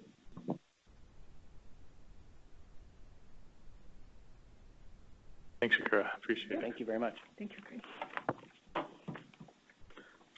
Okay, so we are way ahead of schedule, and we're at actually lunch break, it looks like. So we could do a couple things. We could have lunch now, or we could try to address something that's later in the afternoon and get it out of the way now so that we could all leave earlier.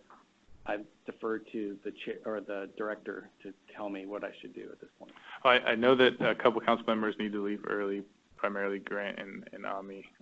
Ami needs to leave around 2, maybe earlier, and then Grant a little early as well. So I guess it depends on how hungry people are, because it's been an hour and a half. I know people's attention spans can wander after that point. So if you're hungry, we could just have lunch now and then come back in an hour and then start up then. And I can reach out to the 2 o'clock people and make sure. I mean, the first item is just me and you trying to talk for that first hour. So I think that's easy to adapt to a shorter time. It's about trying to make sure that source water protection can move up that 30 minutes. I'm hoping they can. And just need to give them a heads up, because otherwise if we come back, say we bumped ahead and went longer, they might not be available, so we're stuck for a half hour. So I would recommend taking lunch early, and then I can see if I can get in contact with them. How does that sit with the rest of the council? Lunch now? Perfect. Fine. So meet back here at 12:30. A little bit shorter, but I think an hour now, especially early, it shouldn't be a problem getting food. Can anyone be here? Nick will stay and watch all of our equipment. All right, thank you. Adjourned until after lunch at 12:30. Okay, I'm going to convene. Welcome back, everyone. This is Greg Gearheart at the Water Quality Monitoring Council. We are pretty much right on time. We're going to try to keep to this so that we can get people out of here early. And we have a 1 hour item up next that we're going to try to do in a half hour or a little bit more maybe. But the one after that is source water protection item, and that'll be sometime around 1 maybe starting. Okay, Nick, why don't you introduce this next subcommittee update item? Sure. So this is just an update on our subcommittees, which I brought up a little bit earlier. We currently have 4 active-ish subcommittees, and they all have their own initiatives that they're working on. The first that we'll be talking about today is the strategy subcommittee, which is made up of myself, Steve Weisberg, Greg Gearheart, Karen Vogus, and sometimes we'll bring in some key work group leads if we're talking about impacts to work groups specifically. So we wanted to talk about some of the things that left off at the November meeting, namely the natural resources agencies pulling out of the council and those impacts. So about the MOU in general, was kind of left with these questions in the air. Some of the people that were present, council members and from the public, had questions like, what does this mean? At the time, we really didn't have an answer. And so this came to the attention of the State Water Board's Office of Chief Counsel, and they are of the opinion that there may be impacts related to not having an MOU in place. And we had some discussion between the State Water Board, Office of Chief Counsel, Resources Office of Chief Counsel, and back and forth. All right, let's pump the brakes here. We got 2 new secretaries in place. Let's brief them on what has happened, brief them on the council, and then get their recommendation on how to move forward. So it's actually a little bit of a windfall. We wouldn't expect to normally get the secretary's attention for at least a year after being brought in to a new governorship. So we actually have a meeting in place with Jared Blumenfeld, who's the new CalEPA secretary, on March 28th.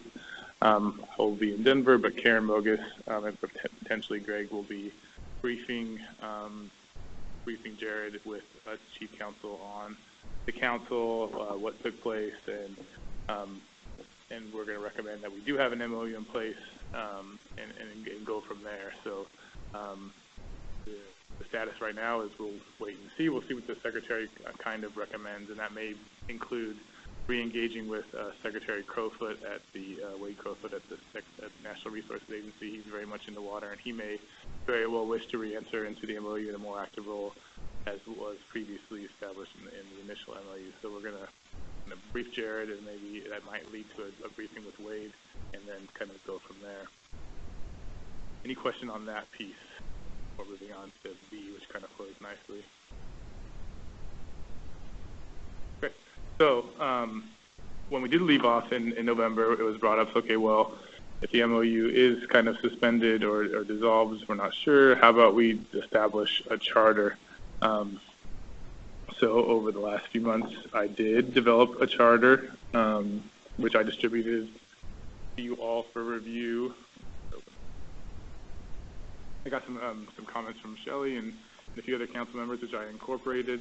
But overall, there seemed to be agreement. I basically took the existing MOU and our existing governance document and kind of melded them together and updated it, specifically with thinking about what our new strategy was moving towards, taking into account newer legislation and programs in place and how we fit in.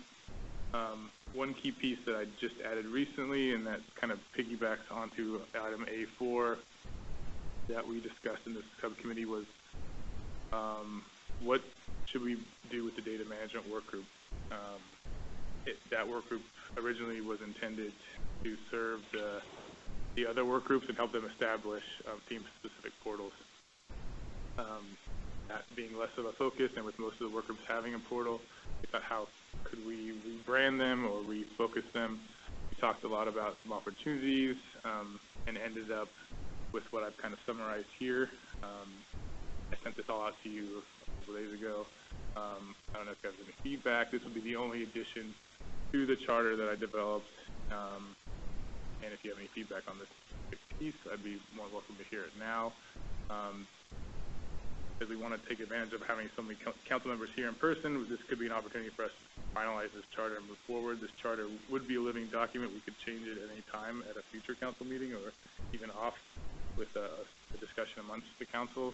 But it would be nice if we could have this finalized going into those briefings with the secretary, saying, okay, this is how we see ourselves operating at MOU, and that gives us a good groundwork for briefing them.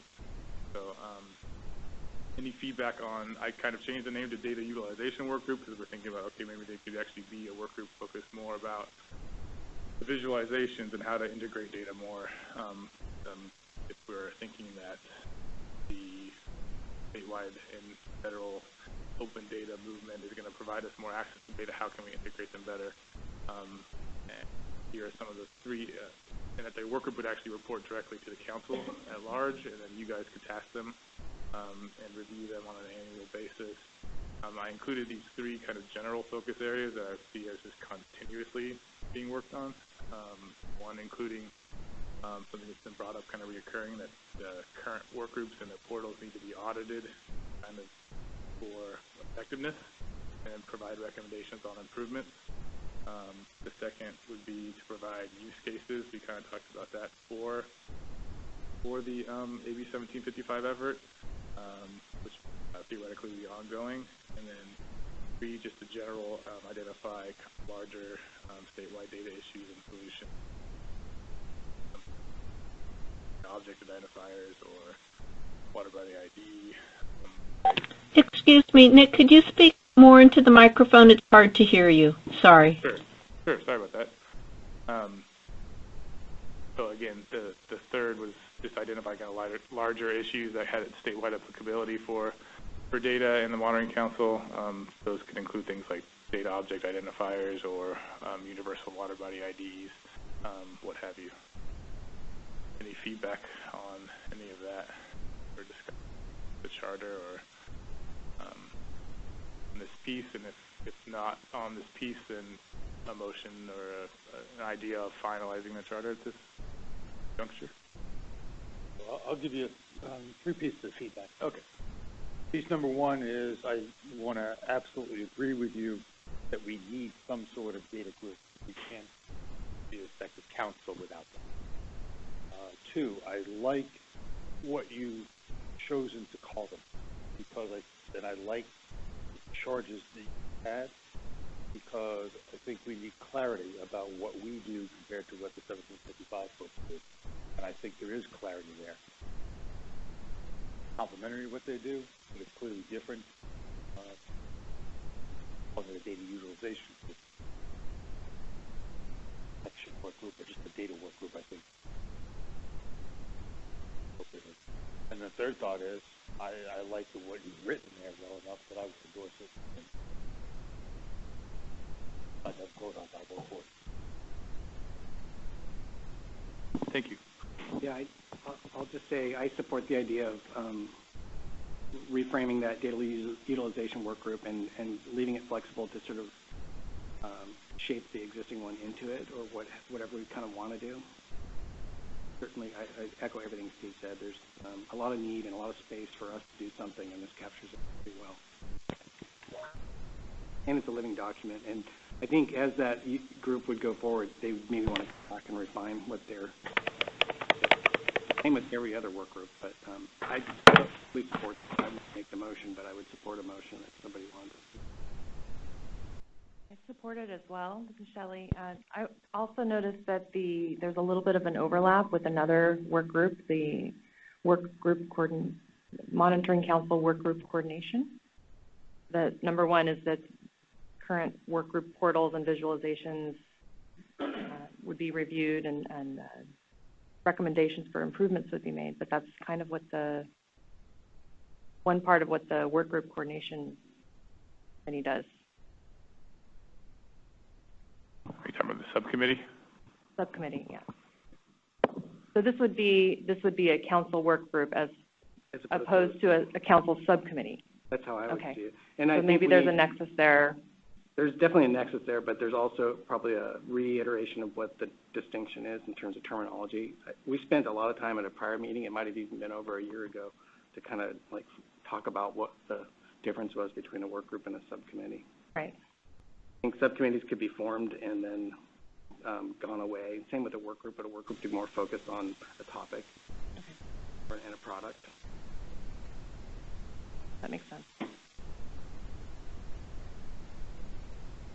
But it's a good note that there's an overlap. I mean, the inventory and evaluation would be sort of like a discrete project, right, that would then feed to a group like the data utilization work group and maybe other work groups that, like, after they do that evaluation, it would be like, here, maybe fix this part of your page, or here's a data science project that you could do that would make this even better. Right.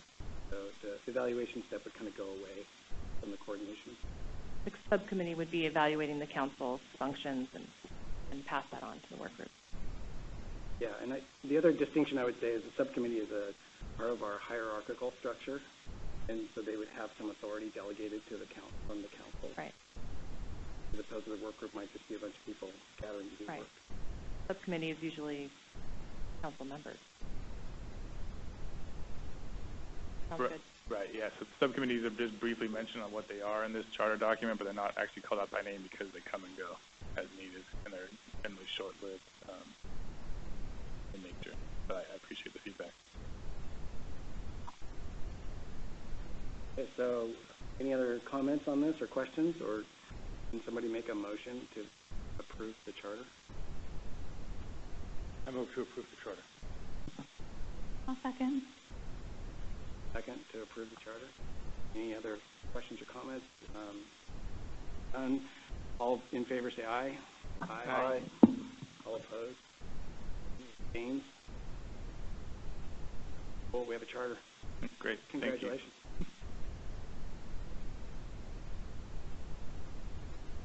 And then the final piece, thank you for that discussion, that we discussed recently in the subcommittee was, and building off of November, was a work plan and the new strategy documents. The work plan is a little bit of a struggle for me, being a work plan of one person and a lot of volunteer people.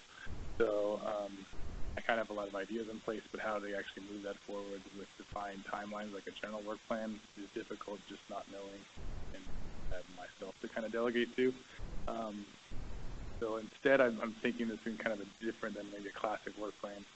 And we talked about one key thing that I can do, and maybe with the subcommittee's help, is to just draft new strategy documents all together. We've kind of gotten little elements. The charter is a good start.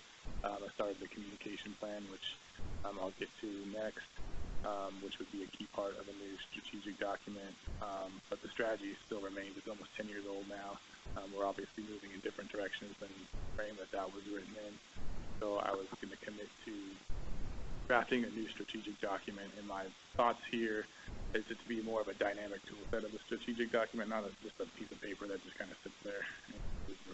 But actually, there's a dynamic tool set that I'm kind of learning in a different training venue over at Sac State that they're kind of building this off of, where you kind of start with a community map, then build your services around that, and then kind of build this kind of dynamic approach to how you are managing an entity kind of like this. So I'm thinking about utilizing that as a model and putting that together as a kind of a larger work project for drafting our strategy. So hopefully by maybe the third or fourth meeting that I'll have a solid draft for your all review, and then hopefully by the end of the year it can be finalized in place, again being a living document that can be revisited and dynamic in nature rather than just a 30-page static document there and people point to and arguably never read. So that's kind of where my focus is at this point. There are some other key things that are in the pot, mainly within the communication realm. So the next communication subcommittee, which hasn't met actively, but it's just been a lot of building on things that I'm hearing, and the document is still there. I kind of touch on it every now and then, but my idea there again is to actually build it by doing. So there's one thing that was built a lot on, or discussed a lot about how do we communicate ourselves more broadly to the community at large. Steve has brought up many a time that a conference be a very good venue for that. With that in mind, and having helped direct last year's Data Science Symposium, this year being on the planning team when the initial discussions went underway with Greg, we came up with the idea, okay, well, this is a good opportunity. There's a lot of overlap between the SWAMP program and other areas within the state of data science and monitoring. How about we form a partnership where it's a co-branded event where we can utilize the work groups and highlight the efforts they're doing, provide them a venue to speak, add data stories to their venue, allow the council members themselves to go back to their sectors, identify things that the SMEC is doing, make that a topic of discussion, or something that Ag is doing. Steve is very well tapped in, but other sectors that can add value, and then have an open discussion on a more broad scale. We're working with Helen this year since there's a significant citizen science portion, so trying to utilize her knowledge and the survey results to kind of craft these bigger side pieces to kind of bring the most value to bring these groups and get them participating. So that's one.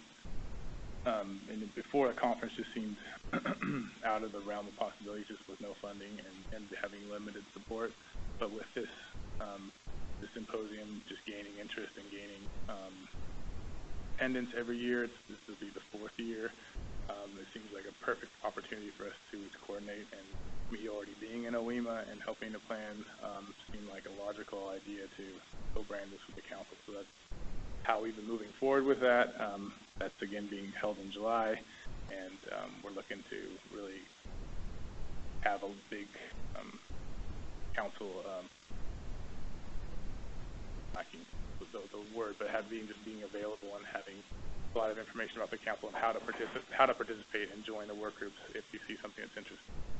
If you think of anything that your sector would like to present or maybe be on a panel to discuss kind of how you fit into the theme, please get in touch with me and we can work on that and fitting it into the agenda. But I think it's going to be a really good event back in this building, so I'm excited about that as well.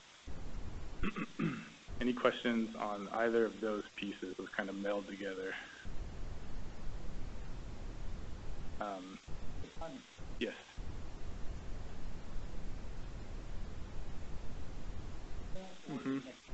This year, so I've been actively ongoing. I mean, it's not a it's not a one-off. It would be.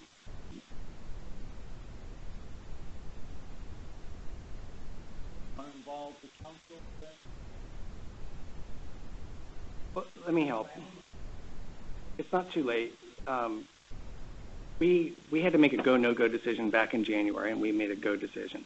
And so by now, I would estimate we have probably 80% of the slots well filled, with probably 140% of potential topics. So we're not like hungry for lots of topics, and we don't need a lot of extra chef, executive chef movement in the room. That all said, we're absolutely open to strategic, good presentations that would support the council and the rest of the theme and all that stuff. So we want you guys to feel like you have a chance to get involved this year, but really this was meant to be establish the partnership, get out there that it's a co-branded thing, and then work for next year and ongoing years to keep the partnership going. And yeah.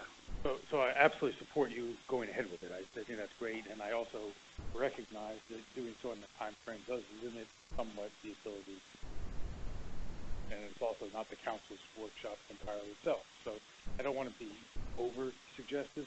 On the other hand, I'm thinking that what are the ways that we can bring in other groups? And I look at obviously you've got the volunteer section. That's something that probably attends your workshop a little bit less than we would want from a council perspective. We want to make sure we build that up. It's how can we help you kind of create sessions or things? It's less about individual talks, and it's more about strategy for what sectors we want to bring in. Totally, you see it perfectly.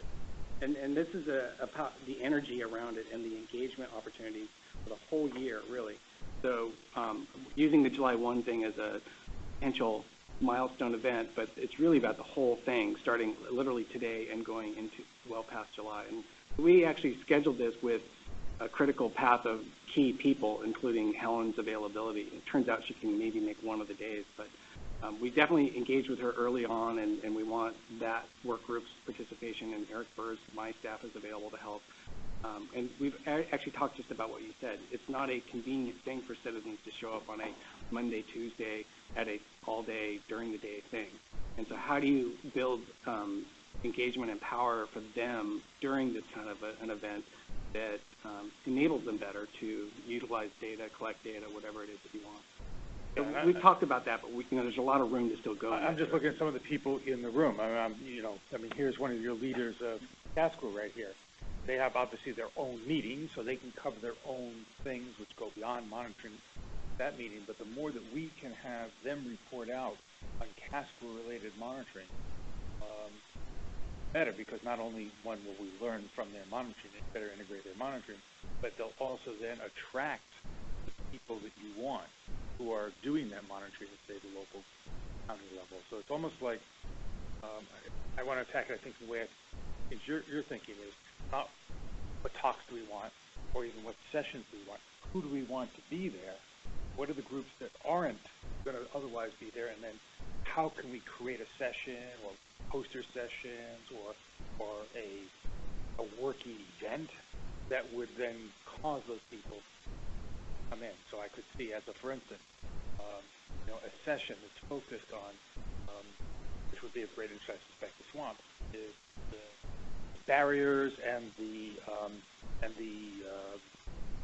incentives to link city or county level monitoring programs with the swamp program, and have maybe 3 or 4 talks on where that's happening, and then have like an hour session that's run by somebody from the council to go, okay, why isn't this happening like this in more places? what do we need to do to fix it? That would seem to me bring in people that you might want to bring in. Thinking on the trash side, I mean, some of the things that Tony and Shelly are doing. They're doing, I think, a very good job of tying into the things that the SMC is doing, tying into things that area that folks are doing. And how do we bring in the people who are operating more at that city level? Yeah. Tie in. Anyway, so I think... Well, I think a potential way forward would be, we want to be open and transparent. I'd love to share with you our working draft of the slots and the times and the speakers. I think it might make sense to do it in a subgroup rather than everyone on the council, but like if everyone wants to see it, then we can do it that way too. It's a little risky to put it out for public, obviously, just because it's still a working draft and we don't want anyone to think, here's the seat and someone's in it. But I do think we want your input, we want your ideas. You'll see a lot of familiar names and faces on the roster, especially you, Steve. Yeah. I mean, just call them employees at this point. Yeah. Yeah. Yeah, and I would say that this symposium is moving on a very quick path just because July is right around the corner. But what I'm hearing is some great ideas, and maybe the starts of a symposium subcommittee that's starting for next year. That's really, you can start focusing on those theme areas. We came up with the theme kind of boom in January. We moved forward. I identified some key work groups that I thought were moving forward that Greg agreed with: the environmental flows, trash, and we agreed to system monitoring. We're always continuing trying to get those data sources to come in, and so we've already incorporated the work groups. Friendly amendment to that is let's make it not about the symposium, but more about engaging the community. Civic engagement. And what I've learned over the last 2 years with all the civic engagement work I've done at the Water Board is that it's a continuum, and it's a year-round thing. You build these commitments. There's actually playbooks on it that a lot of the folks from the last administration have developed. So I can share with you the civic engagement playbook that West Big Data Innovation Hub, for example, uses to help us understand how to build these commitments that are sort of parallel to and in support of your larger thing. So you can, and that's kind of why we're doing we're trying out, can we have a parallel event in this room that's maybe not directly tied to the symposium, but it's supportive and related, and it brings in partnerships that keep going over the whole rest of the year and stuff. So, that's kind of the vision I have, and so it's kind of like a civic engagement or community engagement subcommittee or something. I think that would be wonderful. Yeah, I want to be very careful to be clear here. I'm not providing this as a criticism of what you've done. It's actually the opposite. Like, I'm really pleased.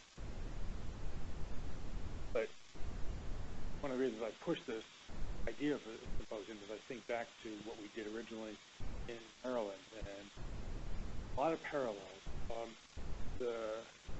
There really wasn't a monitoring council back then. What there was a swamp equivalent called the Maryland Biological Stream Service.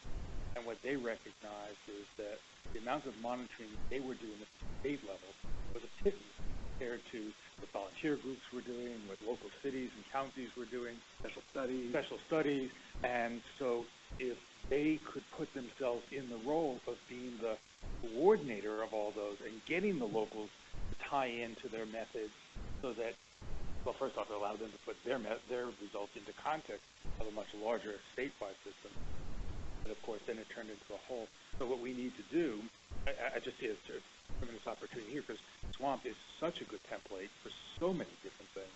Now, how do we make sure that we bring in those city-level people so that they do it? And again, because I'm looking at, we've got half the people here who have a lot of monitoring. We have a Casco leadership person here. I'm glad to help out. So it is exactly that. It's not about the technical. Yeah, and there's different vectors, is like the math analogy in my head, but there's different vectors on different topics. So, for example, citizen monitoring, the Internet of Water is going to take on a large role of that. There's already a Chesapeake group, the water, what do they call it, the collaborative. So there's all sorts of interesting things that aren't even related to SWAMP.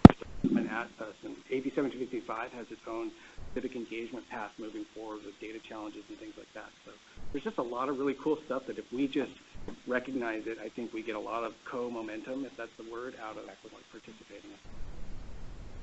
Well, just tell us how we can help. And I think a subcommittee, so I think the first thing would be who is interested in this enough to sort of willingly meet in addition to what they're already doing. So who wants to be on a subcommittee of this? Helen? Steve? Yeah, I'd volunteer, Greg. Grant? Yeah. Anyone else? Shelly? They call that new young blood. Yeah. Okay, so make note of that, Enthusiastic to do that. Nick, and obviously I'll help out. And so what we can do is set up a meeting, and then the next step is to create some sort of transparent view of these things that are happening that are in parallel and supportive of what we're talking about, including a view of the template or the agenda, the draft agenda, so that if you have any ideas, if you see somebody in, like, we have placeholders, and so, like, you know, Ami, if you see something that's like, oh, I know a speaker that'd be great for that, you know, that'd be awesome. We'd love to have that kind of input. So for the July meeting, this coming July, Symposium? The symposium, do you need people to chair sessions, that kind of thing? Do you need active council support for? That's a great idea. Yes, and I don't know to what extent yet. We chose not to do a call for abstract process because of we didn't feel like it got a lot of extra bang for all the extra lift that it took last year. So we're doing targeted abstract selection and panel building, and we'll get to a point where I think it would be really helpful, like Kafka does, to assign moderators for each one of these panel groups, and that's a great opportunity for us to get visibility of the council members. So thank you for that suggestion, and I may follow up with that. Great, thank you. Helen, do you have anything you want to talk about the survey? I mean, what I had thought about is maybe just sharing some of those venues that you're going to be sharing the survey in, and then maybe a call for any other opportunities for people to help spread the word. Sure, yeah. So I started with kind of combining a list that Greg had given me and a list that Eric had given me, putting them together, figuring out which were still active, and kind of calling it down. It's about 140 people. And so I started just by outreaching to that list with the survey. I have a total of 17 responses now, so not a huge percentage, but that's just one email. And I think I would like to also outreach to that list about the data science symposium, hoping to get people involved there. We're also planning to, so I'll be at the Monitoring Council conference, so hopefully bringing the survey there. A couple of folks from the nonprofit I work for will be at Citizen Science Symposium, or Citizen Science Conference, and River Rally, so we're hoping to bring the survey there as well. And then there's a list I've been working on with Eric and Greg and some other folks, various other online groups and otherwise to outreach. So far, kind of interestingly, I think I already said like 65% of people had already known about the council, at least so far. 80% of people are looking at vital signs and perennial streams, probably no surprise there. Most do not have a quality assurance plan, but do calibrate. And then so far, folks are singling out lack of field instruments and lack of funding. So, yeah, I'll report back with more, and I hope to get folks involved in the symposium as well. Where I was going to go with this. The first thought I had just evaporated. The second one, though, is still around. One of the interesting conversations that Citizen Science has come up with in the Internet of Water conversation is the idea of source of use drinking water citizen monitoring efforts, and kind of following on the purple air theory that if people have access to sensors, they will buy them, and then it becomes like an Internet of Things, kind of a connectivity that suddenly you have new insights on things around the country. So that's one of the areas that we're exploring, and I know that California is going to be probably one of those forefronts of it. So it's something to consider. It's not in the normal bandwidth of when you think of citizen monitoring. You think of creek groups and watershed groups, right? And so that is something that's come up. And then similar with hydrologic data, and you've already heard of this one, but like using trail cams and other kinds of like surrogate techniques for keeping an eye on stream flows or gauge levels and things like that. So those, you know, if we expand our box a little bit, there's a lot of potential opportunities. A lot of new sensor companies coming out like every month, literally, with new things that supposedly do magic AI on something, turn out results. Yeah, so exciting stuff. Great. So we have the Source Water Protection Group here. I'll just really quickly just talk about the portal coordination subcommittee. That really has turned into a really heavily portal focus. The idea here is to still use the CC heavily as a pilot to shift how the portal is being displayed and try to implement some specific improvements to the portal to see if we can get a larger influx of people utilizing it without taking into account the bias of the seasonal flow of information every time it has intentionally occurred during the harder weather. So that is still ongoing, and we hope to have a report back on results probably by not next meeting, but the meeting after. With that, we can move on to the source water protection.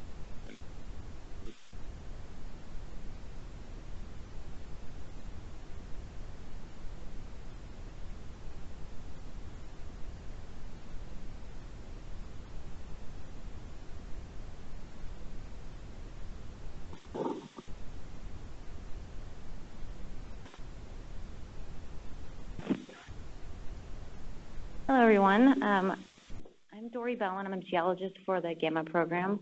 With me is Carolyn Cantwell. She's also a geologist for the Gamma program. We were asked to come speak to you about the source water protection efforts that are currently underway at the water board. We're just going to give you some information and background about what we're doing and what we're currently working toward. So source water protection previously was under CDPH and the drinking water program. As you know, that came over to the State Water Board. A lot of the requirements that drove the creation of a source water protection program previously at CDPH and now here are under the Safe Drinking Water Act. Now, under the amendments that were completed in 1996, the Safe Drinking Water Act now requires states to develop a source water protection program. And that's when at the time, it was Department of Health Services, then CDPH, now here, we had that Drinking Water Source Assessment Program, DWSAP, or DSWAP, as some people say. So if we look at a timeline, whoa, that is not what it's supposed to look like. I think we can fix this quickly by looking at the...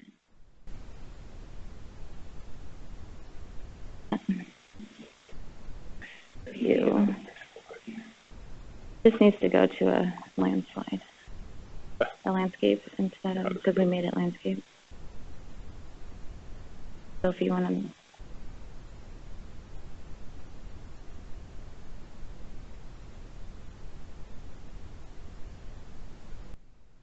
there we go, thank you.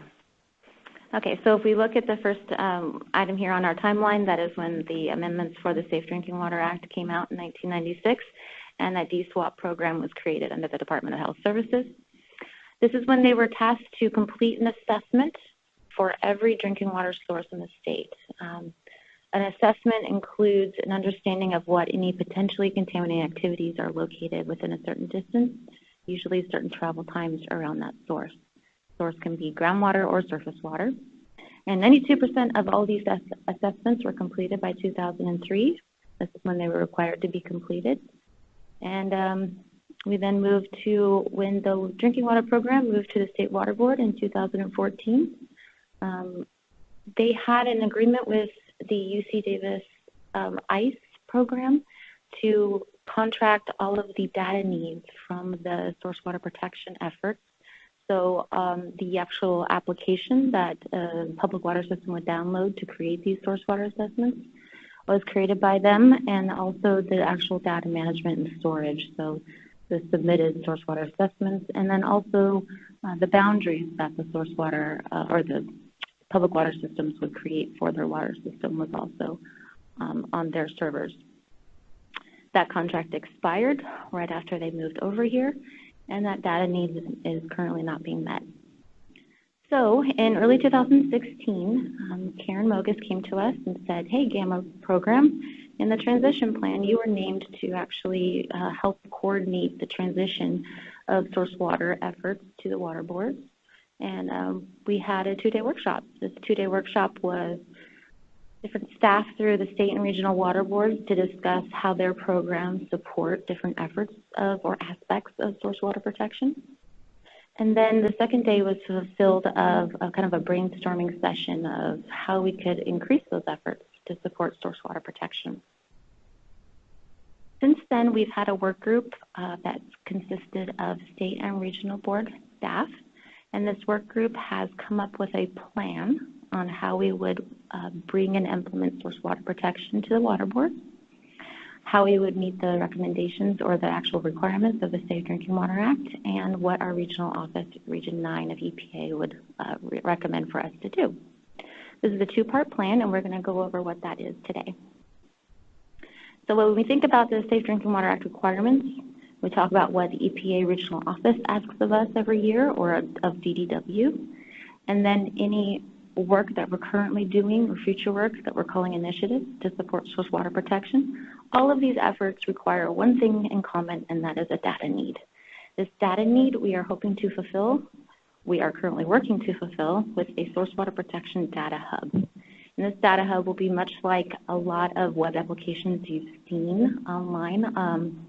It's an Esri-based web application. It's going to allow us to pull in and centralize all data regarding source water protection. Currently, these all live in different places right now. So we're talking about groundwater wells as a source, surface water intakes, talking about anything that can be a contaminating activity. So information from underground storage tanks, cleanup programs, TMDLs, 319H grant projects, impaired waters. We want to make sure all of this location or all of this data is in one location, so you can come here to, one, look at existing source water assessments that were completed previously by 2003, and also create these new assessments. It's also going to be a public location, so anybody can access this information. Much of it will be downloadable, and with all the built-in metadata tools that are currently in these Esri web applications. The tool that will be the assessment tool is going to live within this data hub, and we're currently working with DDW staff to design the parameters of what this tool will actually ask of the public water system when they go, because they still have the requirement of completing any assessments for a newly permitted source. So this is still a requirement. There's no requirement to do things over again, but the continuing requirement is there for any newly permitted source to have an assessment done. So we are working on this data hub and the assessment tool within it that will be available for those water systems to complete a source water assessment. And we're going to make sure it's very clear that this is data that is going to reflect the actual raw data of the environment and any contaminant sources that could be around that source. It's not necessarily drinking water quality that is treated or delivered to the customer, perhaps. These are some examples of the data that will be available on the data hub, as I mentioned. Also, water quality information, surface and groundwater, any hazardous activities that are around the well, like railroads or highways, et cetera, MPDES discharge or waste discharge permit locations, and then basic information like soil properties and other protected areas. Now, as I mentioned, the assessment involves a capture zone around every assessment to determine what those contaminating activities would be based on that spatial location. So there are different ways to actually come up with what this capture zone is. And we're currently going through that with DDW and our work group and staff in the GAMMA program. EPA has tools that we can use. They call one a wellhead analytic element model. And it allows you to actually very accurately calculate that elliptical capture zone around a source, a groundwater source. And then there's also other ways that they did it in the past, which is just getting modified calculated radius around that location. So it would be a circle, which would be a very conservative protective agent for that source. So we won't have one necessary tool for every source across the state because there are different water systems with different data needs and abilities. We all know about the Safe to Drink portal. This is something I've been working on back in the day when we first designed this with CDPH. This is meant to be a information source for the public to know about the water that they're drinking, whether or not they get their water from a public water supply well or if they get it from their own well. So information on the site is currently like this, and I think we were here to talk about maybe how we could work with Safe to Drink. So source water protection, we have many different products as we've gone over, meeting that assessment requirement, making this data publicly available, which is also in the Safe Drinking Water Act legislation, and then in the California Health and Safety Code as well.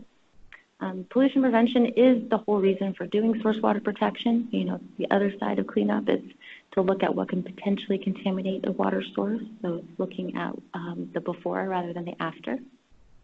We have the requirements that we are asked of from our regional office and EPA, Region 9. We've been working very closely with them to make sure that everything that we create or propose will meet the needs that they ask of us as a state. And then the so-called initiatives or projects that the State Water Board is currently doing. I believe that document was attached to the agenda, and it shows kind of a memo of what we're doing, kind of frames what we're doing.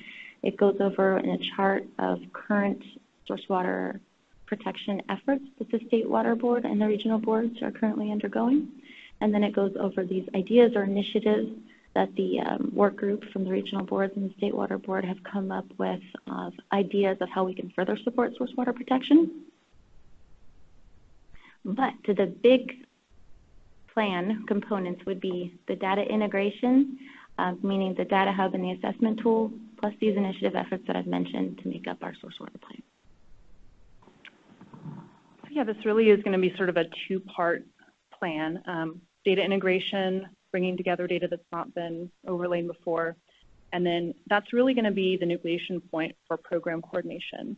And so these initiative efforts really sort of guide how you're going to think about those data overlays to help with program coordination. So for example, some of our initiatives like facilitating coordination between drinking water programs, 303D listings, 319H, and TMDLs, well, the main thrust of that is really integrating all this georeferenced data on public water sources and then all of these different program listings. So really it's initiatives guiding how we use this data hub. Or for, permitting of agricultural supply wells, again, here's an opportunity in that initiative to be protective of source water. And so we start by integrating land cover, soil properties, water quality, and to really think about potentially contaminating activities of these agricultural areas. So these two things make up the source water protection plan. So there's a lot of advantages to bringing source water protection to the water boards, both for source water protection efforts and for our mission here at the boards. We have a lot of technical staff who are helping with updating and improving these assessments. So for example, right now we have this focus team of hydrogeologic, GIS, and programming technical staff who are finalizing the geotechnical framework for the tool, and staff that are actually writing up a white paper on how that tool is going to work. And also, since all this data is within the same organization, again, programs are going to be able to consider these potentially contaminating activities in ways that they weren't able to before, because they get to see everything in one place. So we really want to emphasize that source water protection is a sort of preventative approach. It's really thinking about contamination potential, and it's pulling in sort of a broad suite of data to think about what could happen. And because of this, it's able to be used for a lot of different purposes. So currently, our timeline, right now the DWQ technical team is in the final phases of developing the data hub and assessment tool. So we're going to be testing that site in June of 2019. And concomitant with this, we're also drafting up the plan that's going to explain how the data hub works and sort of outline how those initiatives can work with the data hub for source water protection. And we're going to be sending a draft of that out in June of this year as well. And then in early next year, we're going to be finalizing the site, moving into presenting this as an info item to the board, and then hopefully releasing it online in 2020. So please reach out to either myself or Dory with any questions you have, or if you have any other ideas on this or you want to discuss further after today. Our contact information is right here. I guess I'll hand it over so we can talk about what our different programs are doing. Do you have any questions? Yeah, I have a question. So what happened to the 92% that was already done? Do they still exist, or were they lost? Yes, so we actually, I was able to get them from UC Davis. They were keeping them on one of their servers. So we do have all of these assessments, and through the Data Hub, we're going to make those available as, you can at least look at it. It exists as a PDF. Yeah. We also do have an attributed set of data for all of these as well, that we can probably, project in a certain way on the data site. But yes, those will all be there. We're hoping to actually create at least the fixed radius areas around each of those sources so you can see what's been done as well. And then the goal of your action is to make it easier for folks to update those on a regular basis, or is the goal for you guys to do it for everybody? So the actual requirement of needing to have these assessments done for every newly permitted source, currently we're not fulfilling that need right now. Okay. So since we're doing these efforts at the water boards and we're going to have this data hub, this is really the best location to have this assessment tool for DDW and the public supply water districts out there. So we really thought that let's work closely with DDW. Let's see if the IT can make this assessment tool. And we're hoping to get them started on making that tool this June, like Carolyn was mentioning. All right, thank you. Mm-hmm. And this is Betsy. If I could add just a comment about that, because it's a really good question about updating assessments. The assessments done in the early 2000s are outdated and reflect water quality from that time and do not reflect updated water quality issues. So our source water assessment tool work group is, we've already talked about proposing new regulations that give us the authority to require water systems to update their assessments online using this tool that's going to be developed on some regular basis. Clearly, it doesn't have to be done annually, but there is some basis through which we understand there are changes in water quality and conditions of potentially contaminating activities in the zones around a well. So it's a good question, and we want to follow up with future action. Thank you, Betsy. So thank you. Great presentation. Data Hub was mentioned a few times, and I was wondering if the plan and goal is to make that hub a public-facing, open data, 7055 compliant style platform or portal. I don't imagine it won't be compliant. I don't think it would live there necessarily. We can link to it from there. It's all going to be publicly available data. It's all going to be downloadable as far as I can see at this point. But that's most of the data that it's ingesting existing public-facing data? Currently, some of it has not been attributed, so I will have to do some of that. There will be documentation needs and Correct. stuff like that. So let us know if we can help. We'll have some procedures and some resources maybe that can help with publication. Perfect. Because this will Thank be high-value data, obviously. Yes, thank you. So, thank you, Dory and Carolyn. Very nicely done presentation. Great, thank you. Not only hear a presentation, but I really like the direction you're going with this. One thing, though, that I was actually curious I didn't hear much about, or maybe it's a recommendation we should hear more about, is essentially what types of sources are connected. And in particular, what I'm thinking about is there are a lot of issues right now going on with essentially produced water injection into groundwater. Has its own special issues. Are you organizing this around classes of water, and is that one of the classes that you find kind of very specific information? That would definitely be a data source. Pardon me, sorry for interrupting.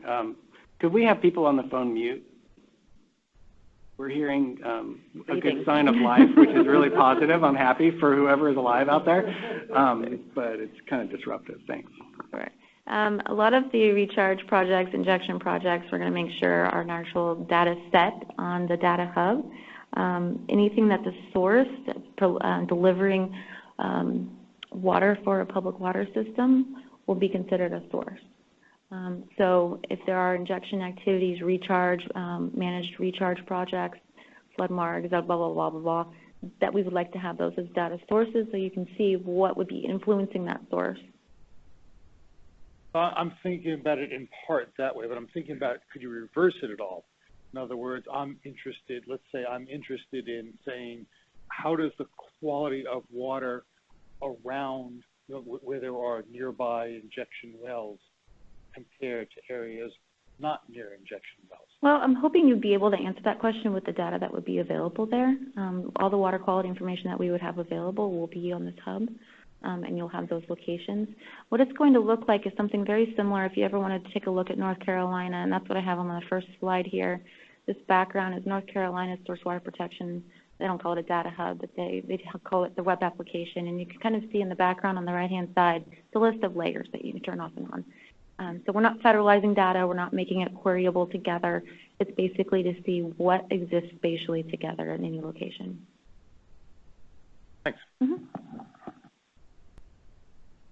I had a question. Thank you very much for the presentation. So it seems that this is somewhat of a vulnerability analysis in a way where you're using the data to assess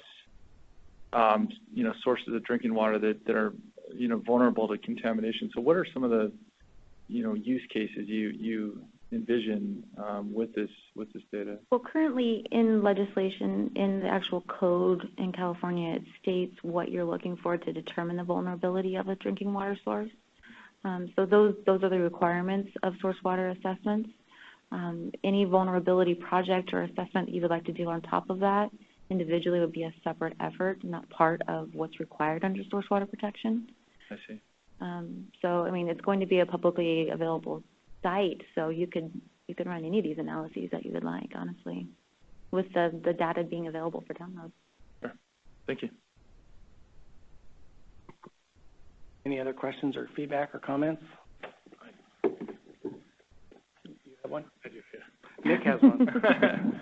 No, so I just wanted to provide some feedback on kind of the presentation, why I asked them to present to the council. It's been a long standing, she touched on it, Dory did, about the Safe to Drink portal. If you want to call it a portal, it's really just an access point to the Human Right to Water portal. There's been some sporadic discussions about what we should do with that. The work group is non-active. Darren Polhemus, the director of drinking water, has joined us, which is great. And I was really just using this as a jumping point to kind of discuss what the future of that group is or should be. It sounds like this is a great project being worked on. It's very water board centric.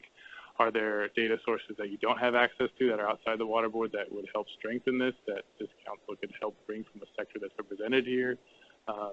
Is there a need for a safe to drink portal on the council's websites any longer, being that it's really just an access point that directs them to something that Division of Drinking Water is already doing, or now that the partnership between DWQ and Division of Drinking Water is doing? That's more, I guess, a broader question for the council at large, as well as, you guys. Are there advantages that you see by giving participation from people outside of the water boards with this effort or other efforts that are circulating around drinking water?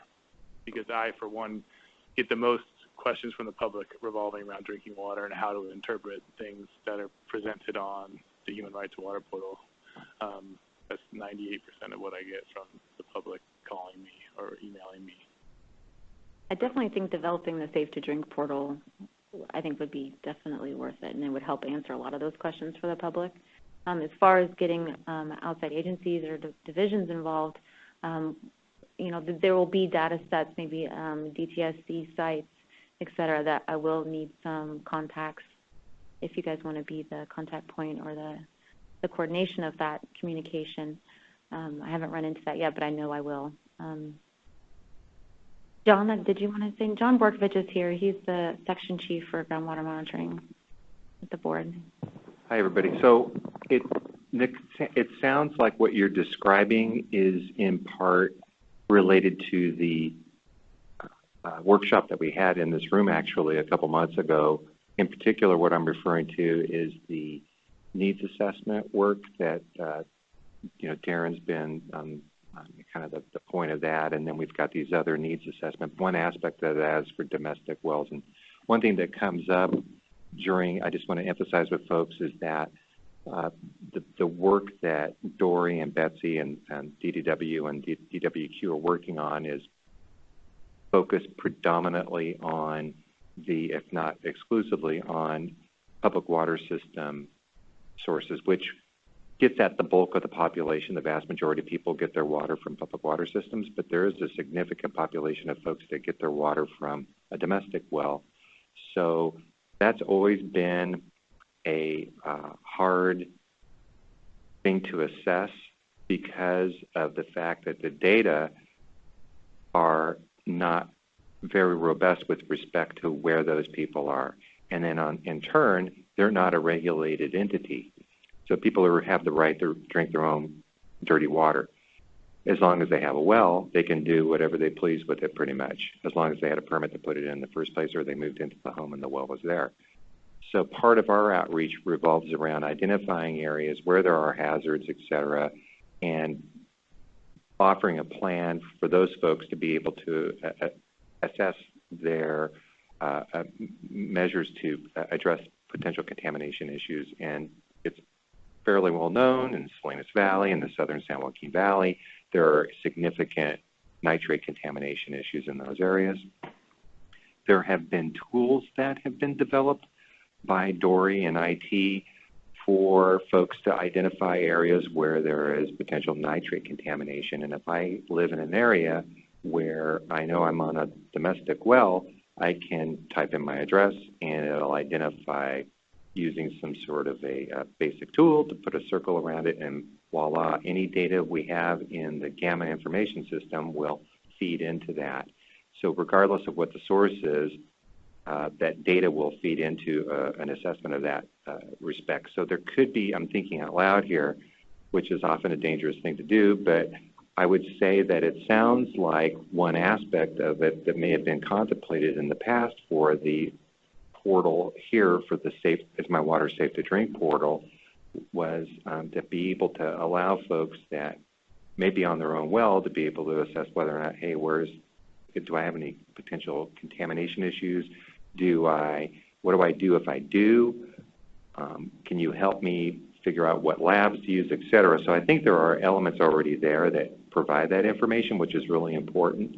But there might be a way in which this group could help promote potential tools, kind of leveraging the nitrate tool. There's a 123 TCP type tool that's similar to that. We're working on one, I think, for PFAS. Mm-hmm. So there are other ways to kind of skin it. Yeah, I think without looking backwards too hardly, there's been a lot of reasons why we don't have a lot of answers to the question, is my water safe to drink, on the portal. That said, there's a lot of resources that could, with little effort, be wrangled that would inform that set of questions. And I think the real challenge for the council is how to move forward. We have the Division of Water Quality, Division of Drinking Water within the State Water Board that could be the place, but it seems like to date we haven't figured out how to wrangle all those under sort of like a safe to drink water portal.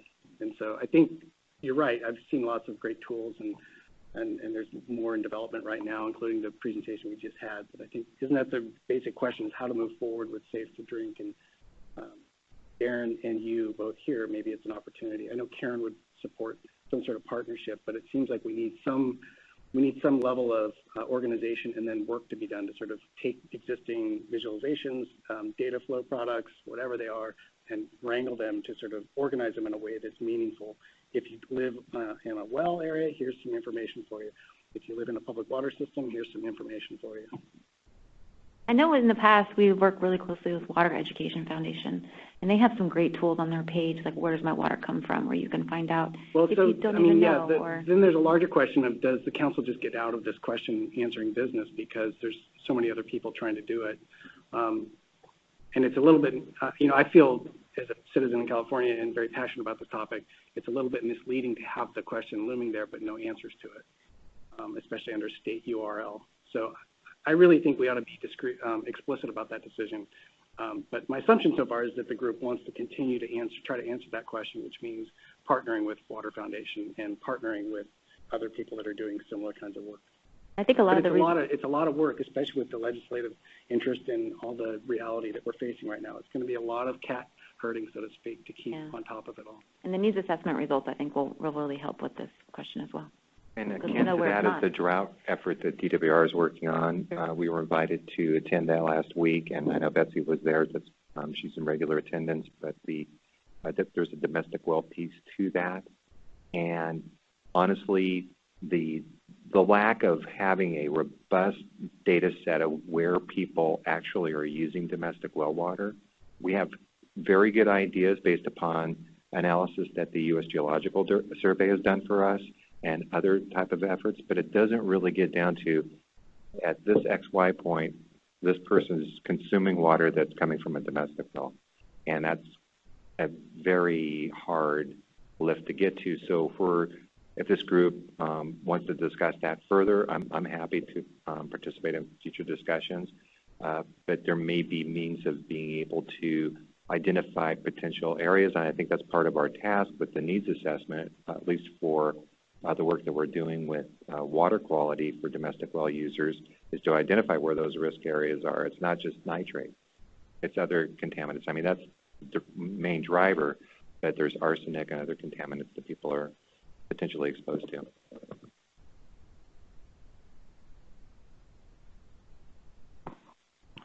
Are there any issues with the data that is being collected not answering the question that they're intended to answer? Both less focus on the domestic, but maybe even on the public system. So are the monitoring requirements upon public systems adequate, or is the monitoring data that we're getting answering the questions to help you guys? As far as the public water supply goes, I would argue that's the most robust data set that we have. There are obviously needs to have those entities provide, the CCRs, consumer confidence reports on a regular basis. But if I'm a consumer and I'm paying a water bill and I get those reports, I can feel satisfied. But if I have a domestic well, I'm on my own. So it's one thing to make it available to folks that are private well owners or domestic well owners, that they don't necessarily have to do anything with it because it's up to them. It's not a regulated. I'm curious, Darren is sitting behind you being very quiet. Darren, what do you think about how to move forward with this set of questions? Well, the first thing I guess I actually have an issue with is what's safe. Because that's a relative risk assessment that every individual has to make, and I have given up on having us say that because you're meeting drinking water quality standards, the primary standards, that your water is 100% safe, because it's not. It still carries risks impounded in that, and I don't think the public. So a reframing of that question is probably on the table here. Possibly.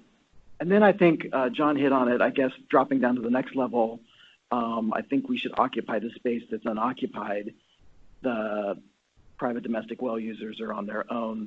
And we are the best source to try to provide some framework by which they can make better self-determinations as to whether they're in an aquifer that's polluted and they want to run down and get a test per the recommendations we have up, or how we walk them through that would be good.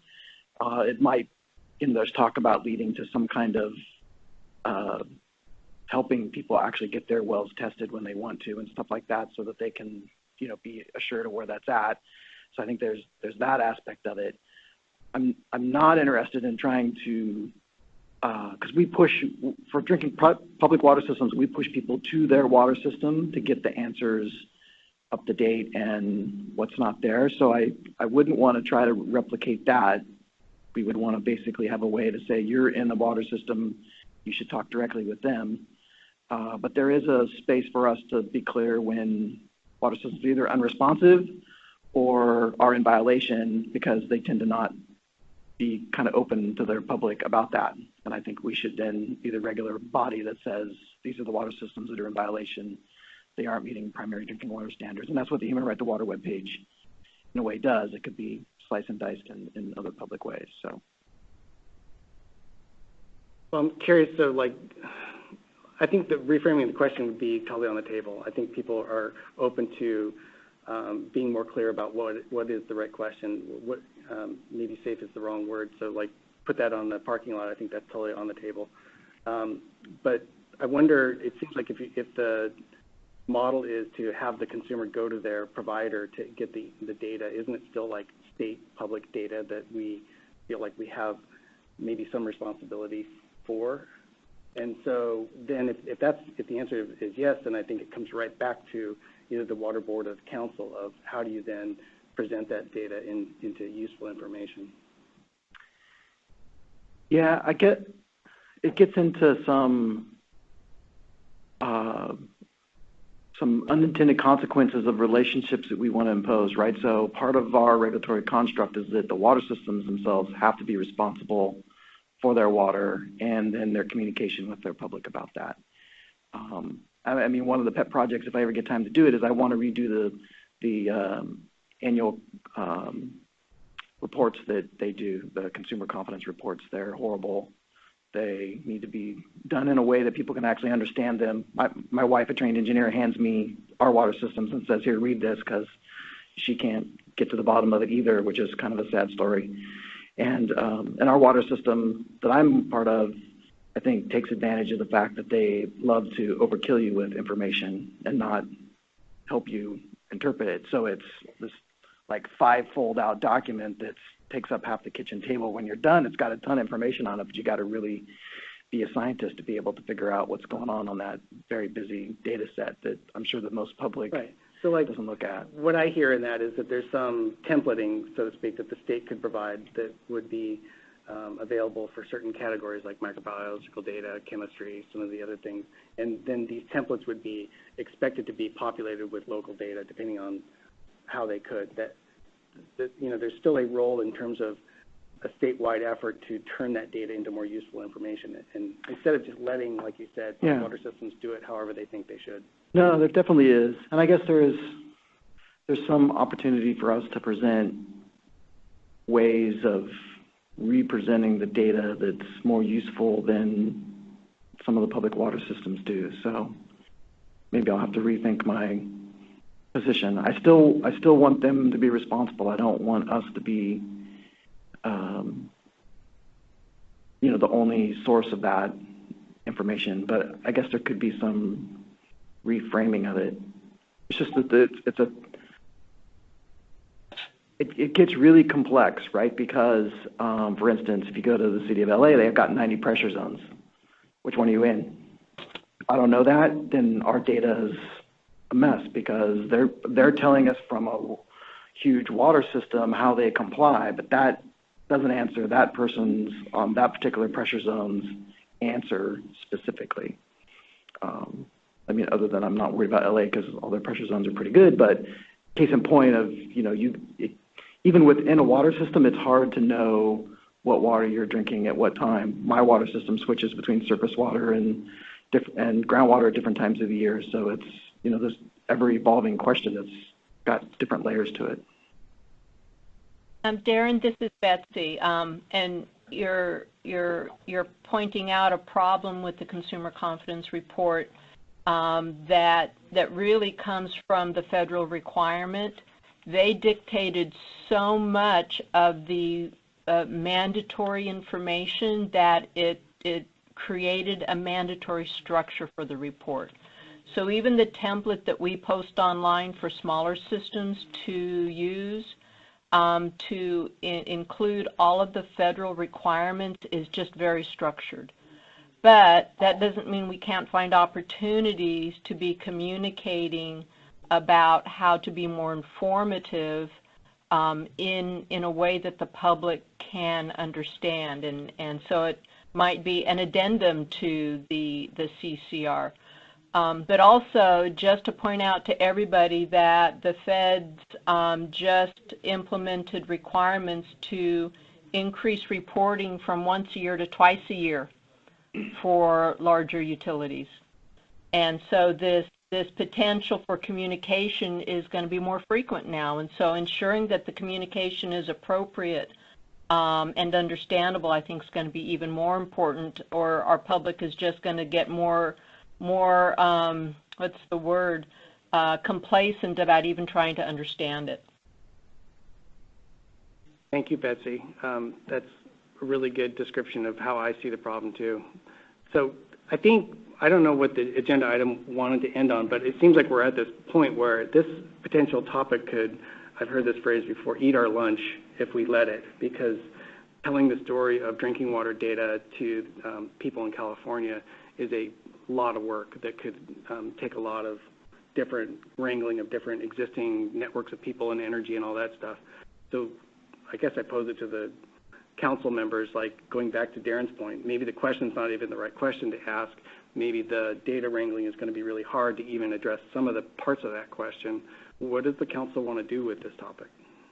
Yep. Could I, before you steal that, could I add one thought that I often thought would be what I think might be, it's a high-level informative type of thing, but could potentially get the public more engaged in their water, which was, and I think it was mentioned, someone else kind of does it, but, you know, where you're at and then what's your watershed would like light up on a map of California, you know, and maybe even into like Wyoming for City of LA residents to understand how far away their cities and our urban centers extract their resources so that they can have some kind of stewardship. I mean, that wouldn't be that hard of an exercise to do, to get an approximation of that.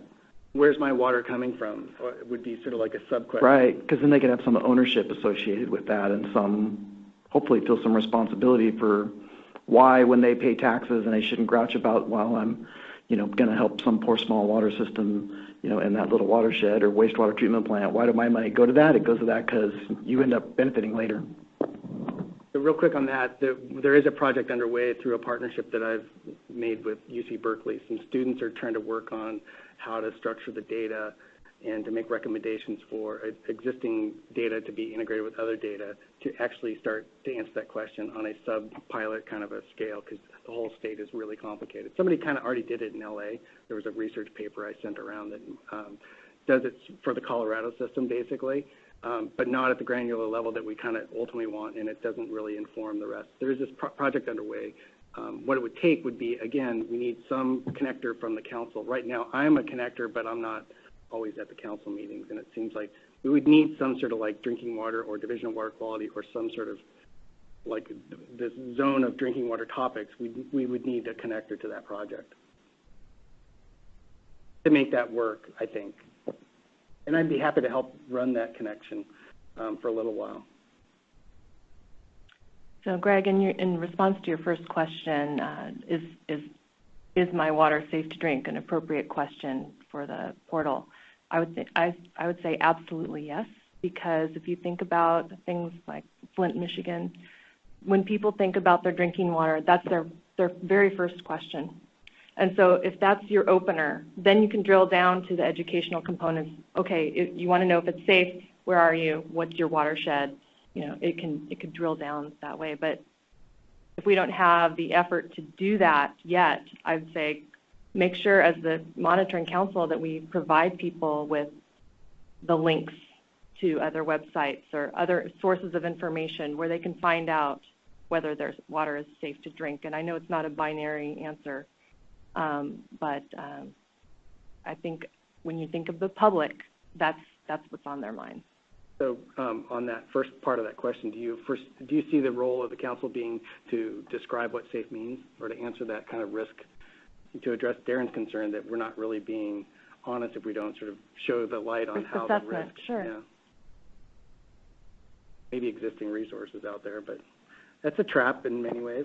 Well, it's even perfect that you mentioned Flint, right? Because that circumstance that's lead pipes, and the water system in case of Flint screwed up on their corrosion control, which is kind of a tricky thing to describe to the public. But you could be perfect on your corrosion control and, have a really bad brass fixture in your house and you're drinking lead right now and you're not going to know it. And I'm going to tell you your water's safe when it's not. That's... And the reverse happens now because the water might be more safe, but people are still drinking bottled water. And then we don't get them, and then we get them stuck on bottled water, and now they won't go back to tap water. But I hear you, Shelly. I'm with you on that. Other thoughts? I just wanted to mention something, that getting to your pressure zone and stuff. So I was just doing a quick search at Orange County Water District, and I can find out the information for the well within a half mile of where I'm at, but I got to put in a public records request and I got to pay a $10 fee. So, you know, that's just. Put that Orange County. It's, you know, so maybe if this information is already available at the state level, maybe that's something else to kind of bypass some of these barriers. Yeah, I guess my comment is if you look back to the founding principles of what the council is supposed to mandated to do, which is coordinate the cross-monitoring programs to make them more efficient and provide information to the public and aid in assessment information, is that a need for this particular question if the majority of the monitoring comes from a subset or a single or a few sources that's already being controlled by a division or a couple of divisions in the water board? Is this within our purview any longer if it's outside of our general role as a council? So Nick, I don't think that's the issue, right? Because in the beginning, you know, all the beach data came from, you know, the beach program. All of the perennial streams data came from swamp, right? So I think the issue is, can the council make things better in terms of information? And I've listened to this conversation for about a half an hour. My brain hurts. It's very, very complex, and I don't know if we sitting around the table can do a better job than these guys are doing. So to me, that's the question. Can we make it better? Your brain hurting? Or my brain, yeah. Yeah. Any other thoughts? Do we want My Water Quality, the web pages, to be a central source for people to go where they can jump off and go to other websites from there, but they know that that's where they can go to find out about all aspects of water quality monitoring in California?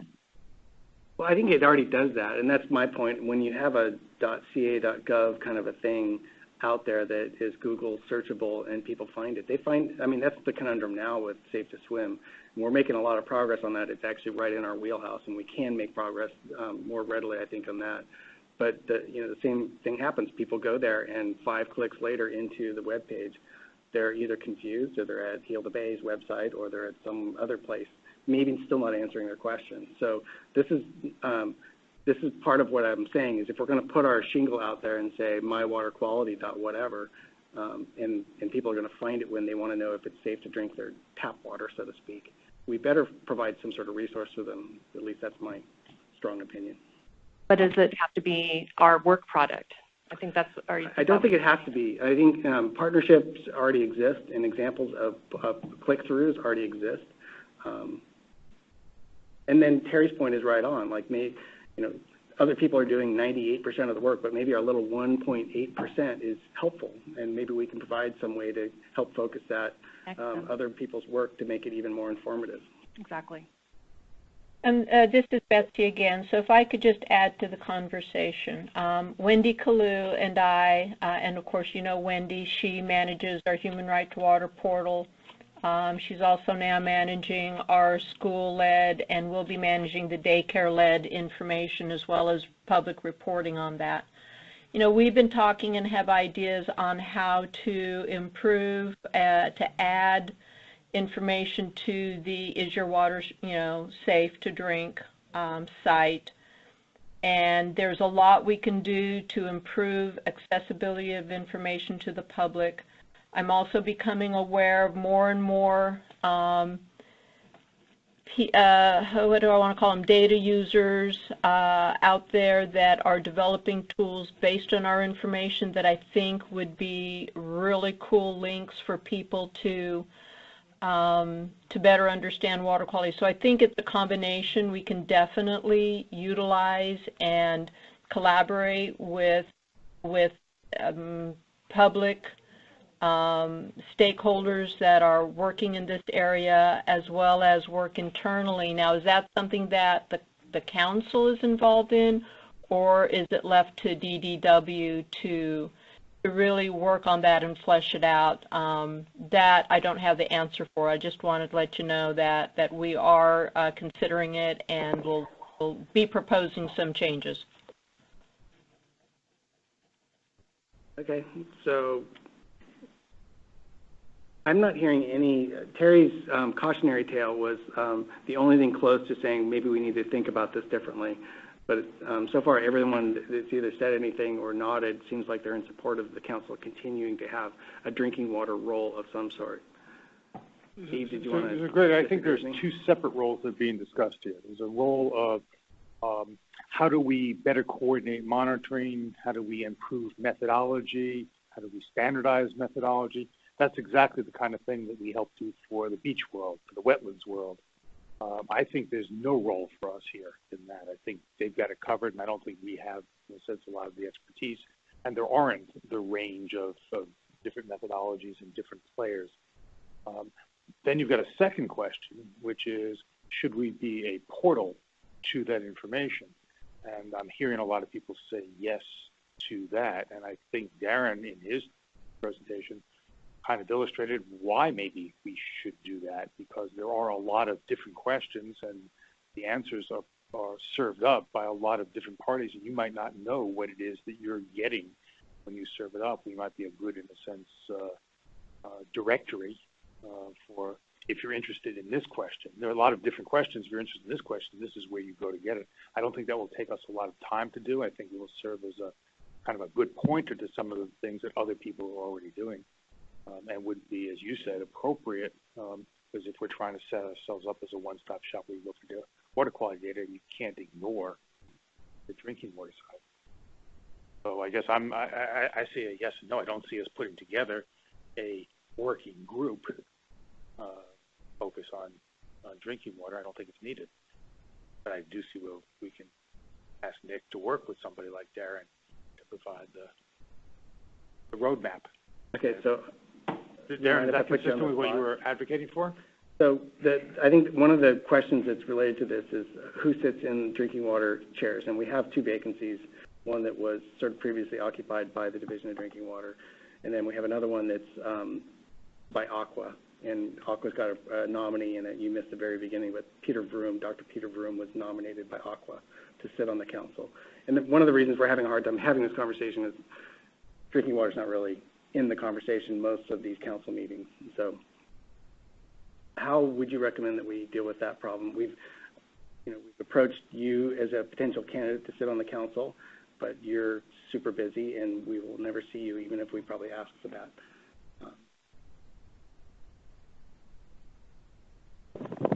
Yeah, I guess I just have to figure out which staff can handle it. I know Betsy's kind of the key point on it. Bob was here for a while. We get sucked off into so many things, and you're right, I'm not going to see the light of day. In fact, I'm getting pegged right now that I need to go somewhere for the safe and affordable drinking water stuff, which is going to be all-consuming for the next year. It certainly fits in that having something in that portal in that space will be important, and that guys as well. So you don't have to decide right now. I wanted to put it out there. And I think I can state our intent to want to try to participate, and so you helping us, keeping us informed when we are not living up to what's needed there, and then discussion about it's fine. Okay. I just want to say thank you for all you've done and your continued leadership on this topic, and I know that you're doing a lot of other things at the same time. I mean, my 2 cents were is that when the council originally put is my water safe to drink there, I thought it was a natural fit. It's a natural question that I think Nick said probably is the highest asked one. It unfortunately has all these complex layers, and that doesn't mean we shouldn't try to make it accessible to the public, even at limited levels that we can do now, or identifying that Orange County wants $10 to get their data. That kind of sucks. That maybe that's the council's role. Is like, what? All water systems need to make their data more available. They have it. It's no big deal. So I think there's a lot of work to do in this space for sure, because it will always be one of the most asked questions. Okay, thank you. I think what I'd recommend is that we form a subcommittee of the membership here that's willing to sort of talk about what the next steps, how to frame, as Steve put it, what is the potential space for us to do some good work in at the council level. So I'll ask if anyone wants to volunteer. I'll volunteer to be part of that group, but is there anyone else here? And Betsy, go ahead and raise your hand if you want to be part of it. Yeah, yes, as the DDW alternate, and Dan, Bob did ask, and I think I was approved as an alternate. It's a position I'm comfortable with, but the rest is up to you. I would like to be on that group. Okay, anyone else here want to be on the subcommittee to talk about the drinking water role?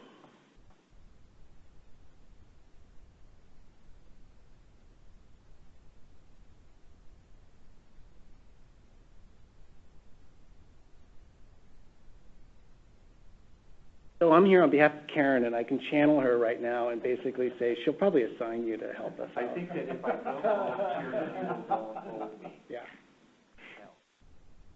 Anyone else? Okay, you got all those names? Yeah. And then the subcommittee will meet and come back to the council and report what they've sort of discovered in this conversation. Thanks, Darren. Yeah. I'm happy to participate on that too. Okay, great. Thank you. One thing I would like to add is the old mock-up for the Safe to Drink portal was question-based, and I think we've kind of circled around that idea a couple of times. I think it's a great way to kind of approach the whole subject. What are the common questions that people have about their drinking water quality? So how do I know my water is safe to drink? What makes it safe? Where does it come from? Those kind of questions I think would be great for the portal. That's a good point, and I think it's universal. I think there is actually a subcommittee that's going to review all of the different portals and the question-driven approach, and my 2 cents on that is absolutely question-driven is still a thing, but there's other ways that people expect to digitally engage with these kinds of information, and it's not as question-driven, and so there's like a need for at least more than one way to interface with the public, I think. And question-driven is still out there, I think, and it's worth, as Darren pointing out, in this case, to rethink the questions and to really make sure that we're able to answer them. And we can answer them with data as well. Yeah. But then in addition to that, there's lots of other ways to engage that I think are not as easily approached through that question-driven mental model or whatever. Yeah, I think it's a great point that we can use that 50-page mock-up as the starting point. Because, I mean, there's a lot of work that went into it, and I hate to see that just ended up sitting there, but I think that's a great place to start because a lot of work is already there. We can just update where it's sending people to. Yeah, we saw today. You start talking about it, and it gets. Yeah, like I'll just throw out an optimistic thing that we have a similar thing going on with harmful algal blooms where there was a need, there was a group that formed, there was like a lot of people in charge, there was a lot of cats meowing, and they wrangled them and got them together. There's now a work group that is under the council's sort of umbrella, and they have this sort of space where they're able to address these data kind of products. And so like one of those is a satellite tool. You may have heard presentations on it in the past. It's still kind of getting vetted and evolving so that it's going to be much more public facing in the near future. But that's where I think drinking water could totally go, is there's lots of energy out there that we could tap into, other people doing cool visualizations on drinking water or groundwater or whatever the topic may be. And it may not have to be us that does it all. It just has to be a group that sort of looks at it and says, is it valid? Is it answering a question that's important? Is it accessible and well documented? Can we put our sort of stamp of council on it? Yes. Okay, cool. Light it up. So there's a lot of, I think, stuff out there that could happen if we continue to work in this space. Thanks for having us, everybody. Thank you. Thank you very much. Great conversation, by the way. All right, Nick, what's next? Work group updates. Oh yeah, should we take a 15-minute bio break? All right, so let's reconvene at 2:15. And for those on the phone, we're going to go mute, but we'll be back at 2:15. All right, thanks.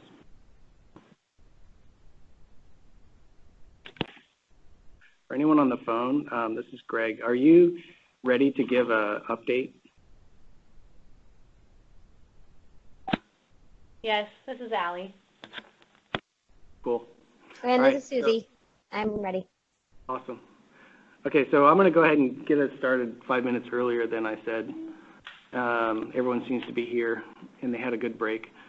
So let's get started again, and we're going to do the last item before next meeting agenda, and this is item number 8. So it's the work group updates. We'll start with Nick. Oh, Susie, sorry, yeah. Susie, why don't you go ahead and give an update on molecular methods? Okay, great. Nick, I don't know if the slide is available, but if not, I can just go without. It's on there. Oh, okay. All right. It's not showing up on my screen, but that's fine. So the update that I'm going to give for the molecular methods work group is basically a summary of how our first official kickoff meeting went. So back in December, the work group had their first official kickoff meeting, and we had about 30 people attend, which was pretty great turnout. And the main goal of this meeting was to identify the key priority products that the work group would be focusing on for developing over the course of the next year and year plus. And so from an initial list of about a dozen or so topic areas, the work group narrowed down and identified their top 3 priority items, and they are number 1, an interactive statewide map of DNA sampling locations across the state. And so this map would serve as a reference point for various researchers for where DNA samples have been collected across the state, the target organisms that were being collected, the preservation method that was used, and if there was a DNA sequencing method that was employed. And so really the goal of this item would be to help coordinate researchers, perhaps targeting similar environments or similar organisms, and hopefully reduce redundancies in sampling efforts, and also spotlight some potential areas of collaboration for those different researchers who are working either in common environments or on common taxa. Next, priority item number 2 was to develop a DNA library for California taxa. And so this DNA library will essentially be a curated database of DNA reference sequences for California taxa, and that can be anywhere from microbial up through macrofauna.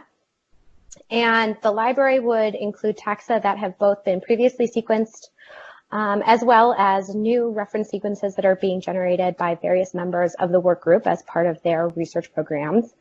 And so we're really envisioning that this library would help both novice and experienced users to better identify organisms present in their samples. And it helps to do this because having a curated DNA library makes these identifications both faster and more accurate by eliminating a lot of poor quality DNA reference sequences that currently make up a large proportion of these globally available reference databases.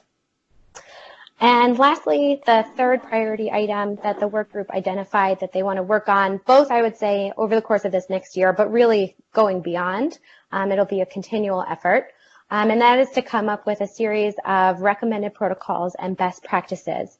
So it would be a group of different sampling protocols that would focus on the collection and processing and analyzing DNA data, a lot of how-tos and recommended best practices for getting started.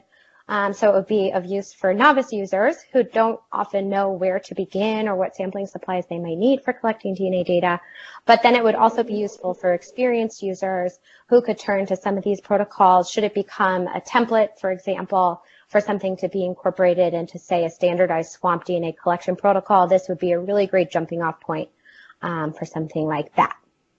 So all of these products that the work group is going to be tackling over the course of the next year, everything is going to be available on the work group website. And we envision presenting beta versions of these products to the council as they are being developed.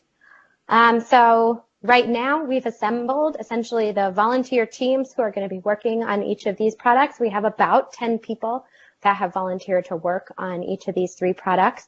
And we're hoping to have a draft version of a number of these products sometime later, probably around early summer to early fall. We should see a draft product version of each of these different products start to roll out. And that's my update. I'm happy to take any questions. Very, very cool. Thank you. This is Greg.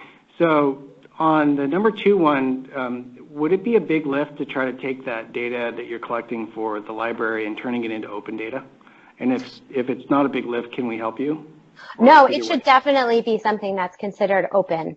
And a lot of the data that we'll be leveraging is already publicly available through these like globally published databases, something like GenBank.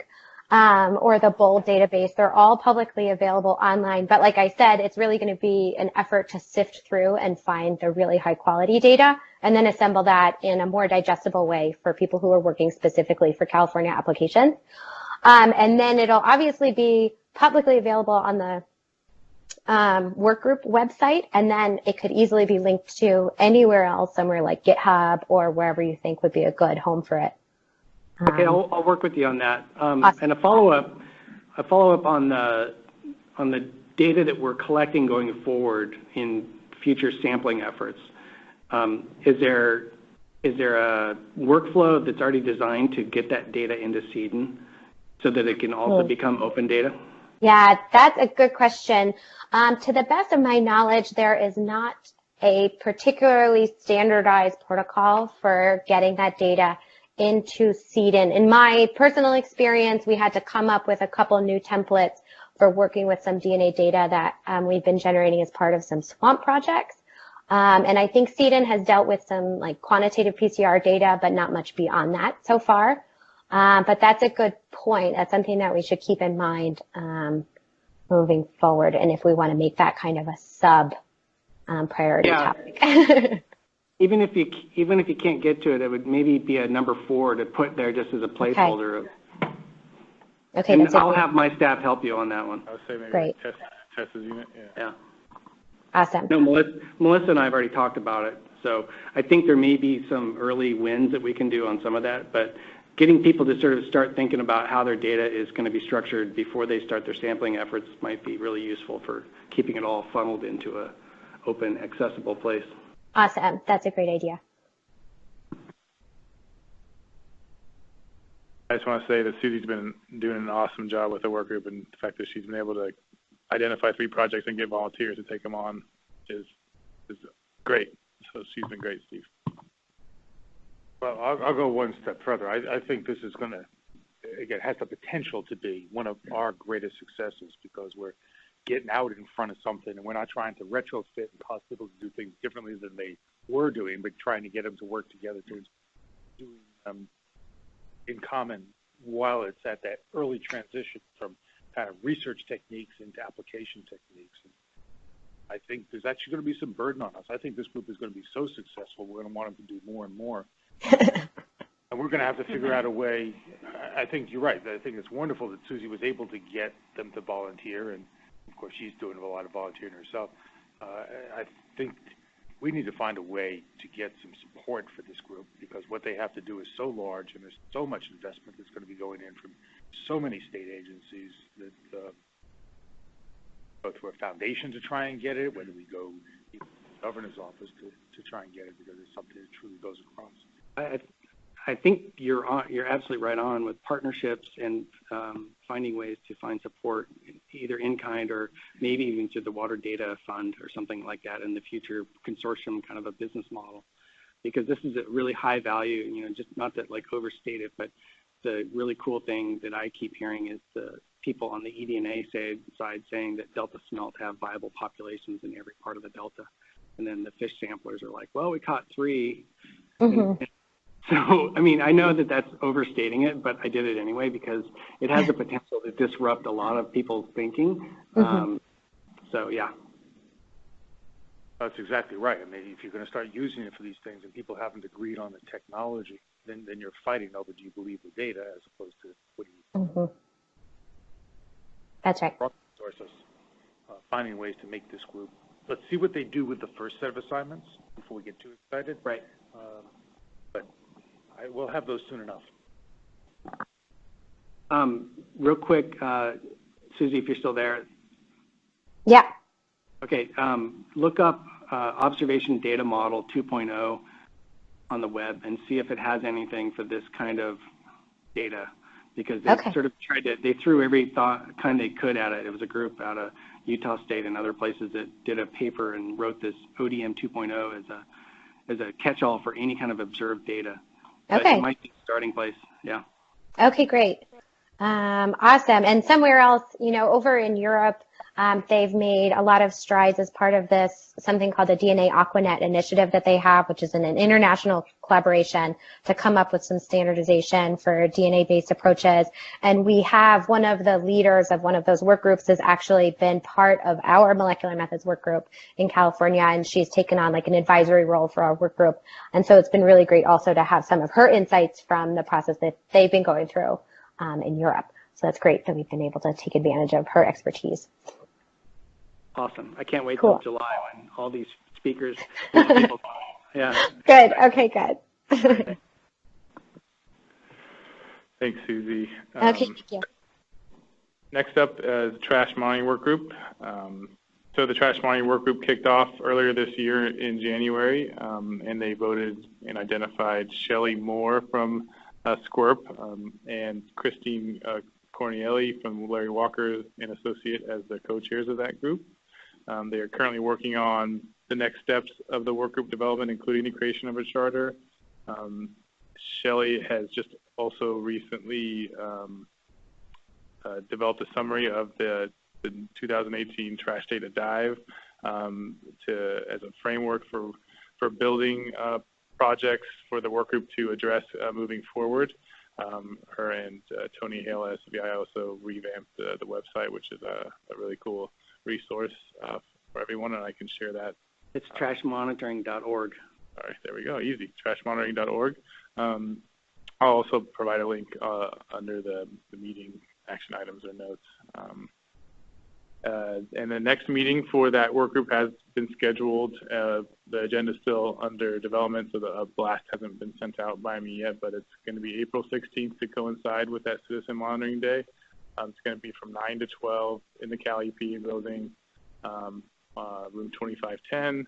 There'll be remote access as well allowed for that, but there's, like I said, it's to coordinate with that Citizen Monitoring Day, so they're going to meet a work group meeting in the morning, and then it's going to build into larger events where people can expand the work group and also just kind of talk to other people, citizen scientists. So I think there's also going to be potentially a large contingent of school children there to speak with. So it's going to be a good way to kind of network and to gain participation, hopefully, from the citizen monitoring group. I think Eric has two speakers coming from Southern California that are going to talk about how they use the rapid trash assessment to drive regulatory change. I forget, it was Shelly and somebody else. Do you know who these group in Southern California? Yeah. They're going to be speaking. Megan's going to be coming up from Inland Empire. Thank you. He's lurking. Hi, Eric. Howdy. So that's any questions about the trash monitoring work group before I move on to the next one. Environmental flows work group also just recently met. They approved their charter and even more importantly, their defined glossary of terms, which is a very heavy lift. It took them almost a year to get consensus on the glossary of terms just to agree what certain things mean, which sounds trivial, but it's actually very important. It's actually a huge lift, so that was a big win. I missed this meeting because I attended a wetland work group at the same time, but Eric Stein attended, and he contacted me afterwards and said, that while the steps that are outlined by Division of Water Rights, their contract with the California Environmental Flows Framework is moving along on schedule, he's seeing the group as a whole coalescing and coordinating more rather than kind of talking across each other and kind of arguing over things. They're actually getting together and coordinating and starting to think about and address topics related around environmental ecological flows and how to common implementation actions and identifying monitoring hurdles. So that's really promising. And I spoke with Dan. He's hoping that by not next meeting, but the meeting following, I think it's in September, to presenting a more thorough update on the products they're developing and kind of the group in general, and hopefully, in addition to the products they're developing, which are very cool, just kind of lessons learned on developing a new group. And I think Susie could help with that too, just kind of lessons learned and strategies that work, because building these work groups is a tough task. So I'll throw out eflows.ucdavis.edu for that one too. If you want to see the coolest water data visualization website I've seen ever. And for sure this year, it takes gauge data and displays it in the geomorphic classifications across the state. And then when you click on a particular gauge, it does amazing data analytics to show you the estimated beginning of dry, estimated beginning of wet, 90th percentiles of all these bands. And so like in a quick view, you get essentially a visual image of why the Eastern Sierra is different than the coastal versus the Western Sierra versus Southern California, because you can see the pattern of when wet, dry, and flows come in a quick visualization. So it's easily the most powerful, and it's all driven by USGS CDEC data, sort of behind the scenes with some predictive analytics and other tools. Really, really cool project. It's going to be displayed and talked about quite a bit, I think, at the July symposium. Thanks, Craig. Next work group is the California Estuary Monitoring Work Group. This, unlike the other 3 work groups, which are up and coming superstars, this group is no longer active, or hasn't been active for the past several months. Chris Jones, who used to be the assistant director, was kind of the liaison to this group. I've spoken to him and to Sarah Lesmeister, who is at Department of Water Resources, about this group, where it was going, where it could go. And it seemed like it's been stagnant for a while. They focused a lot of their efforts on building this kind of a newer type of portal, which is still active and still being populated by data and information that's gathered by Department of Water Resources, as they're required to do. So they are committed to keeping the information up to date. But the group itself really had no future objectives or goals that they could really identify that needed to be addressed. And I don't think the council has had anything really beyond, trying to expand out beyond the Delta, anything for them to work. So it's been suggested to me that group just kind of lay dormant until there is a need identified by the council or otherwise for a reconvening of an estuary-specific group. So that's kind of what the status is there. I don't know if you have comments on that or not. So this has been brought up before, but it's a perfect place to put SQOs. And they don't have SQOs on their page. It's a definitive way to tell whether the water quality, the sediment quality is good. I feel like I've asked this question because you've asked this question before, I think. And I don't remember the answer, but I'll try to dig it up. I can't seem to search on Outlook on my web right now, but it seems like if I can find the answer, I'll get back to you with that. Because I think I did ask before if we could put SQOs on the page. I can't remember the answer. Sorry. Are you talking about just putting what the objectives are themselves? You trying to actually analyze them? Because yeah, actual assessments. Right, because nobody's done that. Statewide. Yeah. You're talking about part 1. Phase 1, but phase 2 is the tool is out. It's data that could be turned into information, informing some of the exactly. questions. Yeah, I agree, but it's I can't remember the answer. Yeah. Statewide too, not just the Delta. Sure. So the triad approach, where you have all 3. Exactly. Yeah, I've been just trying to get the assessors at statewide to do it, but nobody wants to do it. Right. Well, I mean, that actually points out the larger looming issue of it's much more than the Delta. And so everywhere, yeah. We've been talking about that. So maybe that's another one of those conversations, like the drinking water one, is how do we want to proceed as a council if it's not really, it's either not communicating the statewide estuarine data that is likely to be in that sort of a filter, or it's got the wrong name. This is what happens when I get asked to chair. No, it's great. I mean, these are all. I completely agree. Those were some of my original comments when we were reviewing the original portal or updated portal. So maybe that review committee, the portal review committee, could sort of really focus in on those kinds of things. So we don't have to form a separate work group just to think about, or a subcommittee to think about this. I don't know who's on that review. You are? Terry was part of it. I was on it. but it turned really quickly to how to make the portals more searchable and more usable, and then turned to utilizing Google Analytics and how to redesign the homepage and just making it more user-friendly, less so on the individual portals themselves. And the estuary portals being so new, that wasn't even really discussed as much. I think part of that is because our original subcommittee meetings were right after we had a meeting here where we were asking the question, how do we know that people are using the portals? And so as an update item, let's just parking lot it for a future, maybe bring it on the agenda as an actual, kind of like we did with we had the Gamma folks here, but we ended up talking about the drinking water function of the council. So maybe queue it up for a future council meeting to talk about. Could even bring Chris SQOs in general or the estuary portal? We can bring Chris in. Just to clarify, SQOs in general or the estuary portal? Well, it's kind of twofold. Yeah, it's the question of can the estuary portal display the SQO assessment data or any other related SQO data? And then the larger question that would beg is if it's lighting up estuaries around the state, should we really make the estuary working group talk about the whole state, or should it continue to be the Delta Estuary Working Group, in which case we just change its name? So let me add that there's also the National Coastal Assessment data that can be served up on these portals. It's readily available.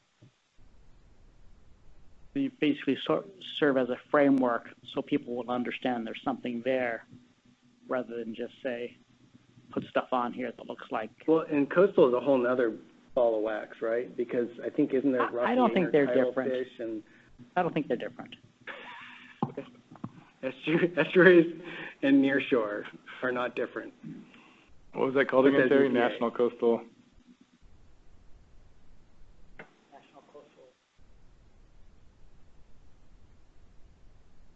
Something assessment. Condition assessment. Thank you.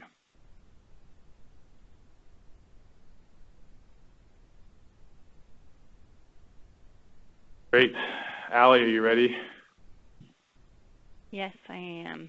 All right. So Healthy Watersheds Partnership for new council members. Just briefly, this group the purpose is large, which is to facilitate improvement of watershed health throughout the state.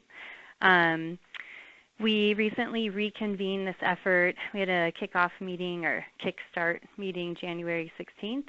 And at that meeting, just trying to pull in some different partners. I'll talk a little bit about AB 1492 and ecological performance measures in a second. But there's a lot of existing efforts, similar efforts where multiple agencies are trying to pull data sets together and integrate data to do these assessments of watershed condition and health. So this group in particular, our key objectives are trying to coordinate and collaborate some watershed protection efforts. A big piece of that is developing or trying to make available some of these integrated assessments, different methods, data, tools, sharing that through the Healthy Watershed portal, which we're also looking to revamp. And then ultimately our goal is to have these resources out there and available to help do work that leads to that big goal of improved watershed conditions statewide. Super easy. So the group is primarily, the core group is Fish and Wildlife. They were, it's been POD in the past. We also now are working with their biogeographic data branch. So for those that aren't familiar, that's the group that's doing the areas of conservation emphasis, which is another cool tool that's out there to help kind of prioritize restoration and protection efforts for primarily terrestrial species, but also aquatic. So they're partnering up with us as well. SCORP, so Eric Stein, again, has been a key player in that. Terry is well aware of this effort, was unavailable in January due to the government shutdown, but has been a key player along with Nature Conservancy. And then just circling back to the California Natural Resource Agency, we partnered up with them through the Ecological Performance Measures Working Group. I guess I could give the update now. So Loretta, she's been at some past meetings. I'm a part of that working group, and they're trying to do a similar thing except in the timberland landscape. So they're putting together an ecosystem monitoring program, primarily pulling from existing data sets and trying to assess and evaluate the state's regulatory programs and how well those programs are doing at protecting timberland ecosystems. So I think they're pushing the public workshop out in a couple of, mid-April. So Nick, I think you have there was a little flyer. We can share that with the group. But are you not seeing my screen? I'm not looking at it. Okay, is it up? Okay. Let me see. Hold on. I'm just, no, it's fine. I was just worried. Yes, perfect. That's the one. So the flyer that Nick has up, I think the workshop will be April, but it's similar with Healthy Watersheds Partnership. We're trying to get the word out and plug for these efforts. If you have an interest in these types of assessments or are aware of an approach that you think would work well, you want to have your say with what type of monitoring these programs are doing, join the EPM working group, Healthy Watersheds Partnership, same story. So next steps were identified for Healthy Watershed Partnership at that January 16th meeting, one of which was to apply for the Healthy Watersheds Consortium grant, which I think there's been a couple other efforts to secure those funds that were unsuccessful, so we thought, let's just give it one last try. So no word back on that, but the grant application is in. We also, as of today, I sent a doodle poll out to schedule regular meetings. So the group wanted to meet quarterly, so we'll be doing that. And then kind of the big piece, if not the most important piece of this partnership work, is taking the existing framework from, I won't get into all the details here, but there was a California integrated assessment that was done back 2012, 2013. And so we're going to take that framework and update it with new methods, new approaches, new data sets. As you're all aware, there's some really great data sets out there now.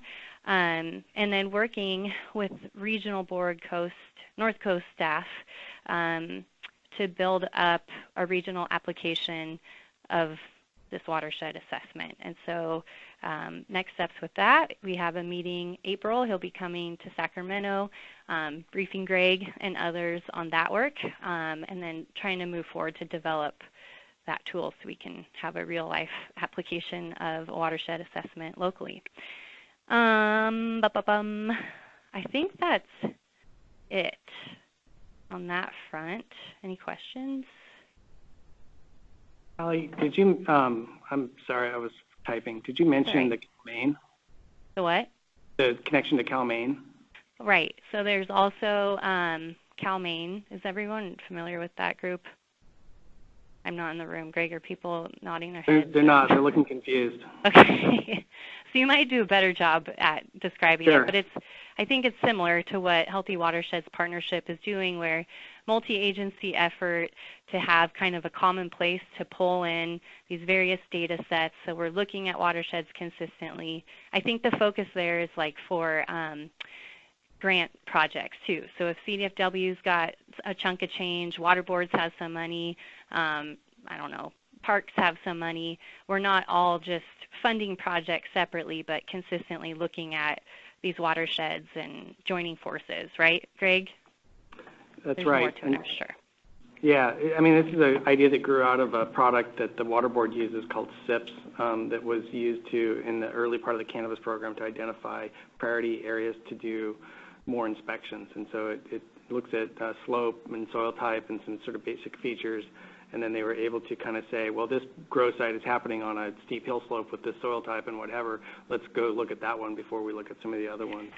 So they took that idea and floated it around to other agencies because the assistant executive officer at Reading really wanted to have a tool that would also work in forestry applications, all sorts of other kinds of needs that they have within their region, and found a lot of resonance with other people at the Water Board, not to mention resonance with other agencies. So after marching around the idea of building a new IT project and learning the perils of having that conversation, the advocates for the program have now framed it as a open data consuming interface that would sit on top of 1755 to sort of test a series of use cases that all revolve around watershed assessment kind of integration of data. And what our interest would be, both OEMA and I think potentially the council in this partnership, would be to how do we apply some of the conceptual models that we've already worked through for how do you take the different kind of data together to form a watershed assessment. So the biological, the chemical, the physical, some of the work that we're doing on building that kind of logic conceptual model that sits in front of just a mashup screen of a bunch of geospatial data. Right. It's a concept. You can search for it, but it's called CalMain. I forget what all the acronyms stand for. And I think they're changing their name soon, so don't get too close to that. Exactly. But it's kind of exciting because I was kind of concerned about, like I said, its approach of engaging different state agencies with let's build a multi-million-dollar IT project. And it's now really successfully, I think, morphed into a really good example of how you could, in theory, build an agile thing that sits on top of what you already want to do, which is publish that data. Fish and Wildlife is already publishing terrestrial and all sorts of data. We're publishing all sorts of water data. Water Resources is publishing all sorts of other data. How do you make use of that in one of these sort of platforms and actually drive better data to show up in the open data platform too? So I think it's pretty exciting as a potential to kind of watch and keep an eye on. Mm-hmm. Yeah, and just to add to with the Healthy Watersheds Partnership and CalMain and other related efforts, I think it's a good opportunity now to move forward with this. We have, I think, that example of the North Coast Regional Board staff. I mean, there's people in-house now that have the skill set to do these dynamic assessments, and it's just really a matter, I think, from my end, as the lead for this partnership, making sure that this effort keeps moving forward and coordinating folks. But in CalMain, I mean, I think the same thing there. They're all very excited about the Healthy Watershed Partnership, and we found quite a few new partners, which is also a key objective of revamping this effort. So with that, if any of the new council members, if you have any questions about this effort, if you're interested in joining the partnership, feel free to reach out, send me an email, give me a call. I'm happy to talk. Thanks, Allie. Yep.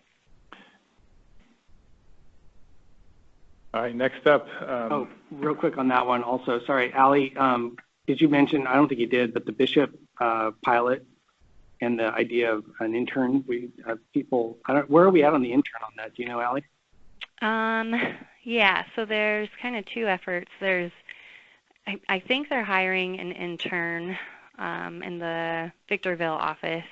And what they're looking to do, I think it's region-wide, so it's not even just for the Bishop Creek watershed, but looking to do a dashboard or some type of interactive data visualization to pull all of the Lahontan region's data together to say something about watershed conditions region-wide.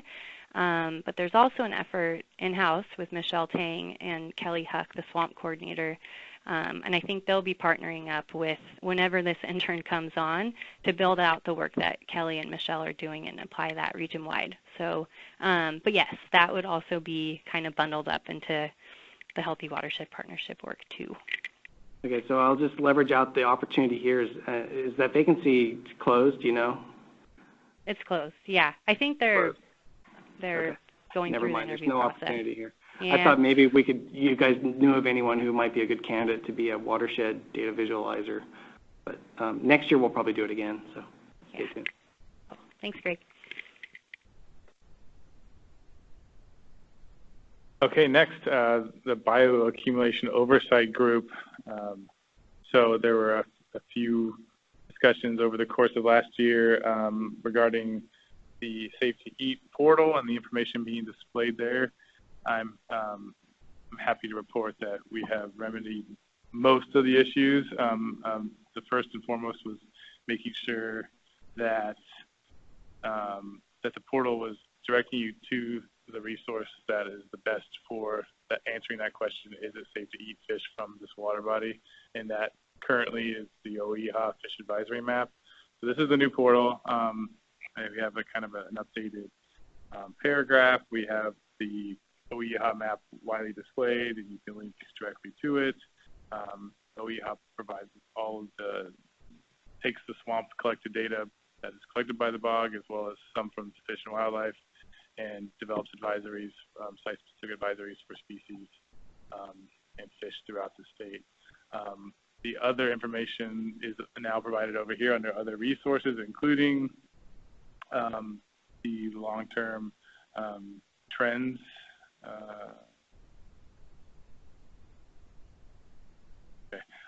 Which is the one that's maintained by SFEI. They had some they have some better kind of notes here to describe the difference between this map and what it's showing, and how it's not intended to answer the question, is it safe to eat, but it's more of a longer scientific overview. Shelly has looked over it and provided some feedback to Jay on kind of updating more of the resources and incorporating some of the Superfund site information and other things that we've already talked about today. I don't know if Shelly, you want to talk a little bit more about that, or? I'm really happy with the update. I'm satisfied that it's not misdirecting the public to eat unlimited amounts of white croaker off Palisades.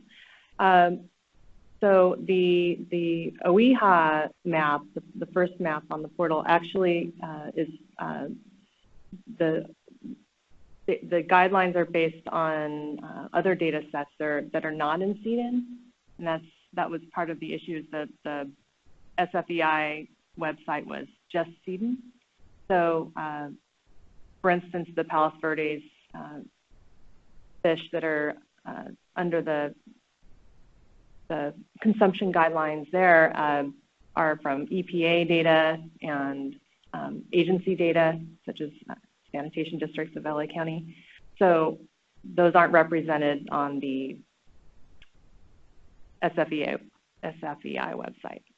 So that's one thing, is it's completely different data sets. And then when you go to the SFEI, it does have a nice kind of disclaimer on the upper left, and it tells you if you want to find out more information about the data sets that are missing, you can click on it and find out a little bit about that, and we're going to give them some more resources for that.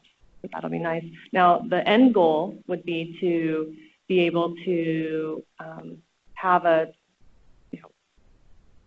very complete source of trends data on this page that are still not representative of consumption guidelines, but they would show you trends data. And this just doesn't, once agencies start submitting to CDN, that'll be great to get BioQM data into CDN, and also if we can link to other data sources such as EPA, that would be, and also OEHA data sets, that would be a really nice way to have a complete picture of actual trends, because if you look at some of the data sets, it's just 1 year, so it's not really a trend.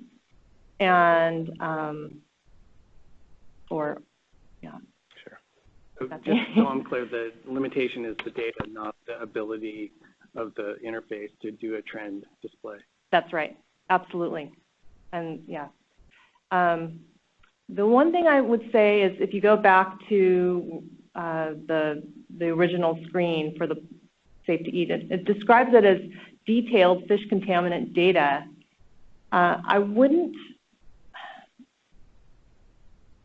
We might need to come up with a way to better describe that. Well, there's a BOG meeting coming up, and you Yeah. can definitely provide your suggestions, because yeah, that's a good point as well.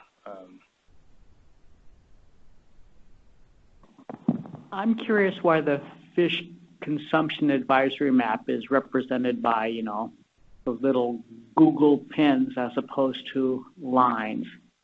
I requested that it was a more shaded type of map, and the answer was that there are so many individual points that they couldn't possibly.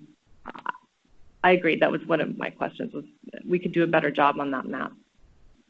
Who's the curator of that map, Nick? Is that our GIS unit? OEHA. But even OEHA has the line data, right? And they have the point data. If you click on it, it just takes you to OEHA's website. It's not an actual. Yeah, it just takes you. That's just a representative. It's not an actual map. We Oh, that's what I'd we love have? to try to connect my Yeah. data Oh, I science team to see. their data science team and see if we could figure out a way to do that better. Like that. No promises, but Nick, do you know the right people to connect up? I can find out. So the people that actually maintain this map. Yeah. We could show them a few different examples, you know, both Power BI, Esri, and Tableau versions of visualizing the same data different ways. And then maybe we could march it through the bog and see like what has the most meaning to you, and then go back to OEHA to make sure that they're okay with it. And if they don't want to post it that way, then at least we could post the same data on our page that way. Yeah, I mean, ideally we could have all sorts of different visualizations depending on what you want to look at.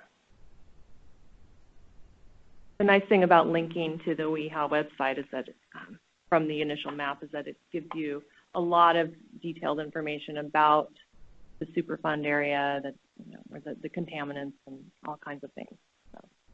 And that goes back to your question a while ago about how do we make that data open data? Because then if it's open data, then everyone can revisualize it their own way and not have to be dependent on one agency's version of how to visualize the data.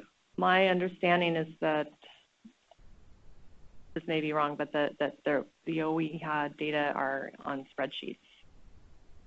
It does not surprise me at all. Yeah. And the Water Board has tons of examples of similar data management techniques. Modern, we call them. Right. They're not on pizza boxes, right? Thanks. And then finally, the Safe to Swim, sorry for the typo, it's actually now the Safe to Swim Network. So we rebranded this space as a network for many reasons. One, it's in line with this California cyanohab network. And workgroup wasn't really the right term since there are already subgroups in place, namely the Northern and Southern California coastal beach monitoring workgroups. And when we were bringing back to life the Safe to Swim space, people were kind of confused, like, well, how is it different than the work I'm already doing, and why would I want to join another work group? So we rebranded it as a network, as a space where we could identify statewide issues, recognizing that even among the coastal work groups that are subject to the same legislative requirements don't really communicate with each other and have very different issues. So the southern and northern coastal groups don't talk to each other very much, hold separate groups. We're just bringing online the inland beach monitoring work group, which we'll talk about in a second. That's going to have very specific issues, but the Safe to Swim Network is a space to come together and talk about these larger issues that span the question of safe to swim. What does that mean? How do we analyze risk? What's the difference between fecal indicator bacteria, cyanobacteria versus molecular genomic data versus pathogens, and what does it all mean when I want to go swimming? So that's how we have been branding it. Eric Burris, along with Karen Black and Alicia Wenzel, have been, but primarily Eric has been spearheading getting this group together to develop a charter. None of the subgroups have a charter, so this charter wasn't just for this one network space, but it's kind of designed or being designed to hopefully encompass all three in a very careful way. So we just had a meeting. She was at Monday, I think it was Monday, and it seemed to go very well. It was at Squirp and got a lot of feedback. Had a lot of people attend both in person and remotely. Eric's online, evidently, so if he wants to fill in there, he can. He's hoping to finalize a draft charter for our review by 5 weeks, so mid-April-ish. So hopefully that will be a good stepping stone into addressing some of the larger issues around safe to swim and what that means. Eric, did I miss anything?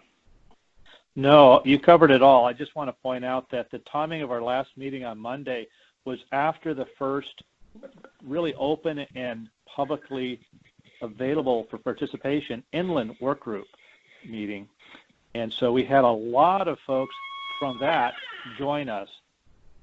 Their input was fantastic, and we're going to have a really good charter that's going to be hopefully available in a rough draft in about 4 or 5 weeks. Yeah, thanks, Eric. That's a great point, and that leads into the next portion, which is that inland beach monitoring work group and the kickoff that we had with that group. Before you go, can you clarify what, so you had mentioned the California and the Southern California, Northern California, work groups. Are they now being closed and as part of that, or they're separate things now? No, so they're all part of it. I wish I had thought. So let me.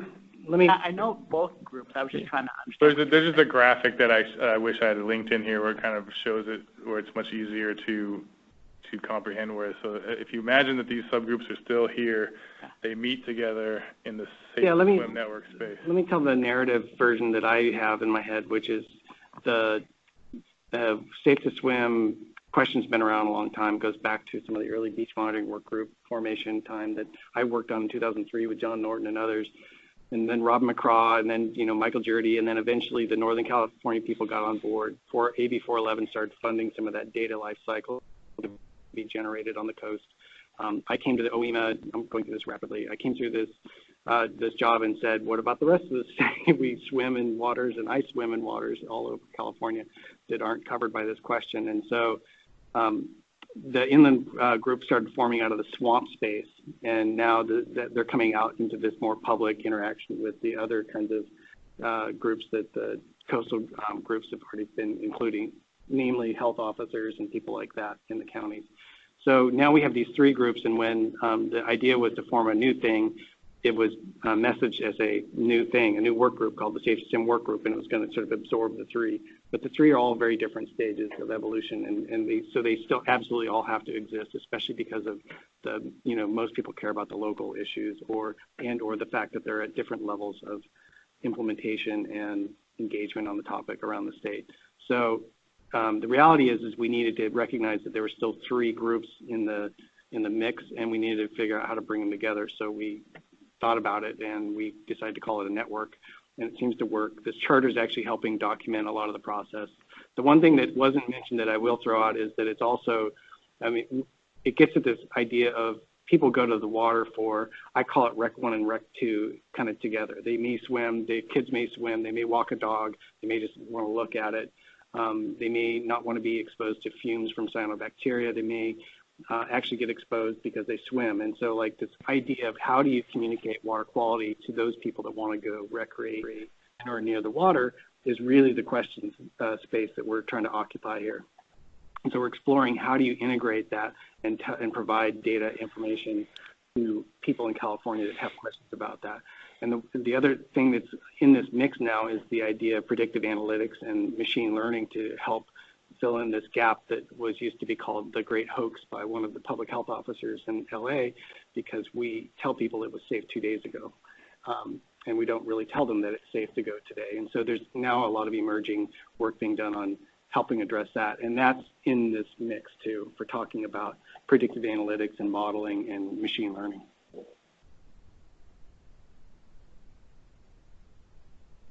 Thanks, Greg. Alicia, are you online? Did you want to talk about the Inland Beach Monitoring Work Group? If not, I can. Oh. Yeah, no, I'm on the phone. But maybe you can fill in any gaps I leave. Yeah, so like Nick and Eric mentioned, we had our first full meeting last Monday. Seems like a long time ago now. We had pretty good turnout, both in person in Sacramento and on the phone. I think there were about 20 to 30 people. A lot of them were new to the Monitoring Council and Safe to Swim efforts, so a lot of the meeting was kind of bringing them up to speed. We agreed that we will meet next towards the end of April. There's a doodle poll out now for people to help schedule that, and then we'll be meeting quarterly. At our next meeting, we'll definitely dive more into some proposed objectives and tasks and prioritize some of those to start working on. Some of the things that definitely kind of rose to the top during our discussions So SWAMP has a draft sample collection SOP that we're hoping to finalize in the near future and get that out there for people to use.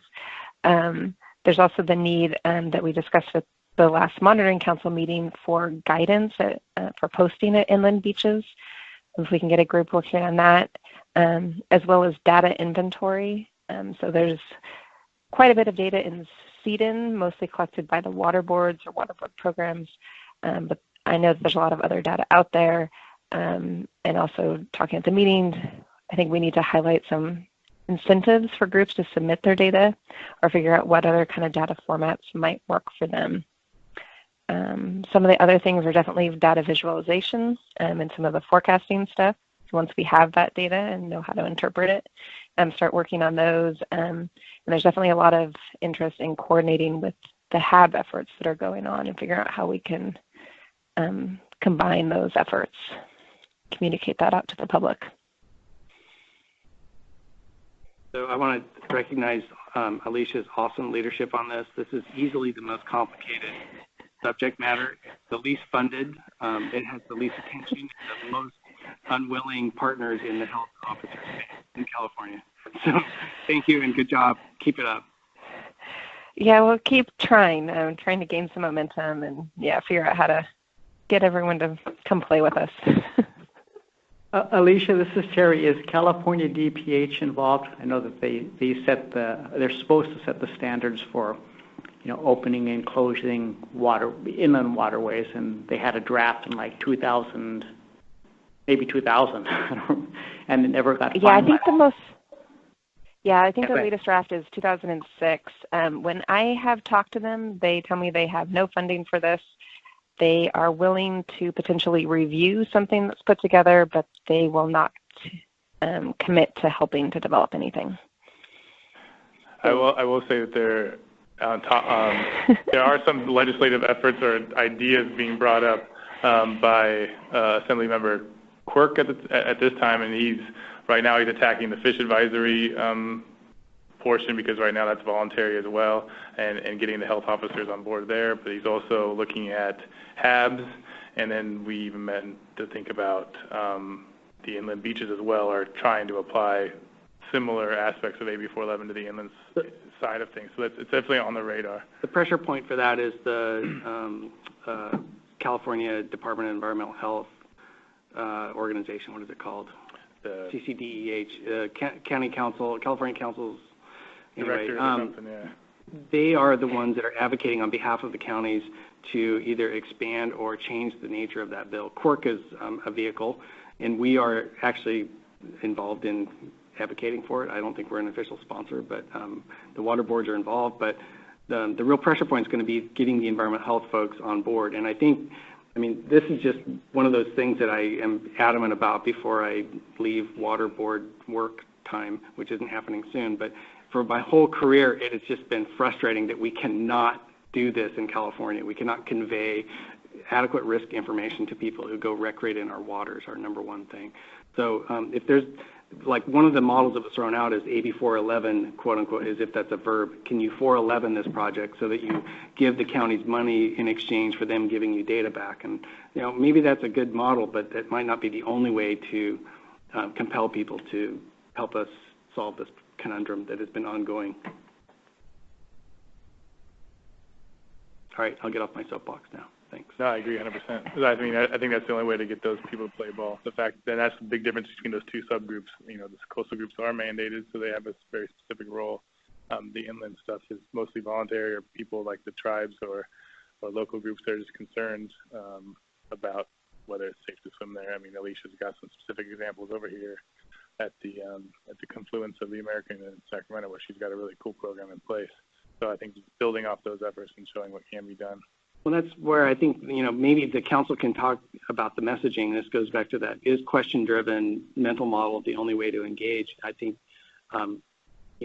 safe to swim invites people to sort of tune out if they boat or if they do other things. And I think once you start talking about the Rec 1, Rec 2 combined circles of Venn diagram, you're talking about 90% of California. Everyone has some sort of relationship with either walking their dog, going to the beach, going to whatever, and they may not do the Rec 1 only kind of a thing. So I think it's really worth us exploring how do we help that conundrum as a council. Right, I agree. And that's it for the updates. Thank you, Alicia. Thank you, Eric. The last topic of the day was really just kind of ideas for the June 6th meeting, which is in Costa Mesa. I have a couple of ideas thrown out there. Just a couple of normal updates. One being from update on how the briefing with the CalEPA secretary and the recommendations moving forward there. There's also a really great presentation I saw from Melissa Morris and OEMA about QA planning and training and things to be thinking about when collecting your data and how to make sure it's of quality data before you're putting it in, say something like CDN. So that's on the table. I heard a couple of other ideas today, but if there's any other specific ideas about them now. I heard an SMC item that was brought up by Grant, which is a valuable topic, but if there's anything else on people's minds that they want to see or they've seen and want me to try to pursue, then please let me know. So I don't have a specific, but now that we have some other Southern California people on the council, we've always endeavored, when we do that meeting, since it's only one per year in Southern California, we try and develop some agenda that is Southern California specific. Sure. So as a, for instance, I remember last year, we had a meeting that kind of tried to merge or talk about, from an ocean perspective, how SCOOS and SQUIRP and the MPA monitoring network were coordinating around things like ocean acidification. I thought that was a very healthy discussion, and I'd one like of the best to, ones ever. What's that? That was one of the best ones I ever. I thought so too. So anyway, I'd like to challenge, rather than, I'm glad to help you find a Southern California thing, but I think we have two very active, enthusiastic new members across me and one who just had to leave. Let's challenge them to work with you to develop a Southern California specific agenda. Maybe we could form a temporary subcommittee to SoCal Council planning meeting committee. Yeah. Yeah. Sure. I'll throw out some ideas at you. We've started working with Forrest Melton, who's the new Jay Famigletti at the NASA JPL or Western States Water Group out of the NASA offices. It's kind of a multi-office group. And Forrest is really fun to work with. He's not out of Southern California, but JPL, and most of the staff that he works with is out of that office at JPL in Pasadena. And he's worked on a product called OpenET that I'm queuing up to add a W in there, so that's a wetland status and trends thing, another thing that's been bugging me my whole career. So we can't answer the question of wetland status and trends in California either. So, but that OpenET has to essentially subtract out riparian and wetland to calculate effectively what the ET from the rest of the crop, quote unquote, is. And so by doing that subtraction, they've already got a lot of the platform built for how would you quantify over time. And you can go back with imagery. So we've talked to them about that. The wetlands work group has talked about that. They've met them, and JPL's out of Southern California, so maybe someone from there. Could you send me a link or contact? Thanks. ET is environmental trends? No, it's in evapotranspiration. Oh, okay. It's the holy grail of water balance in California, of how much gets consumed by evapotranspiration. And right now they do a series of things where they drive around in trucks and they look at crops. And then when they sort of look at crops, they basically make calculations based on what the crop is. But there's literally people whose job is to drive around in trucks and look at crops. So we're moving towards a remote sensing based approach on that. And that's what the OpenET itself is a really cool product and project. It's a collaborative over time started by NGOs, and now it's got academics and regulatory agencies bought into it. But Environmental Defense Fund and TNC and some of the philanthropic groups were the starters of it. But it's a really cool project to talk about. It's just not water quality directly. But it's technologies that could be adopted. Yeah, and the reason why Forest would be helpful is because in addition to that project, NASA is working on they want to find consumers of data So they put satellites up and they put whatever up and they fly at high altitude and they're generating lots of data. Their mission is really about trying to find end users of that data. So we've been having conversations with NASA about all sorts of uses, wetlands, stormwater. You can look for illicit discharges using some of these data sets, all sorts of potential areas using the remote sensing data. I was just looking at the follow-up from the past agenda. Last time we were in Costa Mesa, we had the presentation by Cindy Dawson, and we were talking about coordinating with the OPC. Apparently she's left since then, but I still think that's worth following up on if that's... Well, yeah. SCOOS is down there. Yeah. So I was, there was a reason we talked about that last time down there. We could contact Clarissa and see if she... Yeah, when we've had the Southern California meetings, we've tended to, again, since you're going to share our ad hoc steering committee, the ones that have been successful, I think, have been where we focused on issues that are a little bit more Southern California or even a little bit more ocean related, because most of the meetings when we do them here, you even see today a lot of freshwater, which is appropriate for the council, but I think if you're going to do more marine things, it's a good time to do it because you have access to more people. So when we've had things on OA, we've had things on beach water quality, ocean beach water quality. So I'd be thinking about what are the things that are more marine, because that happens to be your background. And I can think of just all of the wealth of monitoring that we do, coastal monitoring, that is not captured anywhere, and that would be huge. Yep. To at least characterize it and let people know what's not on the portal. Right. So that it could be just where we at. We don't have an ocean monitoring group. I'm not sure whether we need one given all the others that are playing, but that would be a good thing to do, bring the council up to speed on all the monitoring that goes on in Southern California.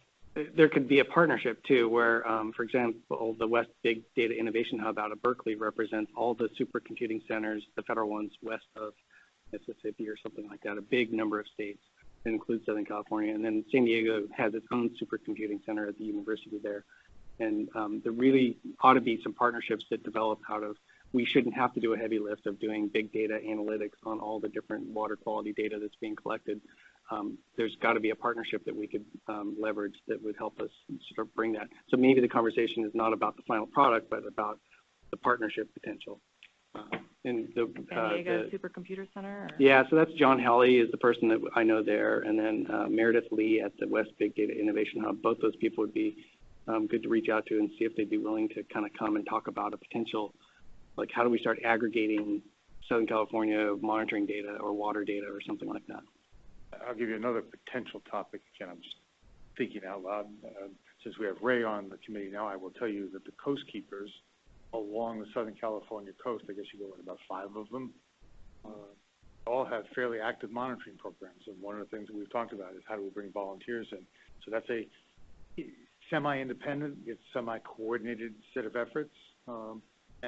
That's because of the locale and because there might be a kind of thing that could bring in our volunteer coordinator. And that's the kind of thing we can talk about. How do we get more of these volunteer efforts into?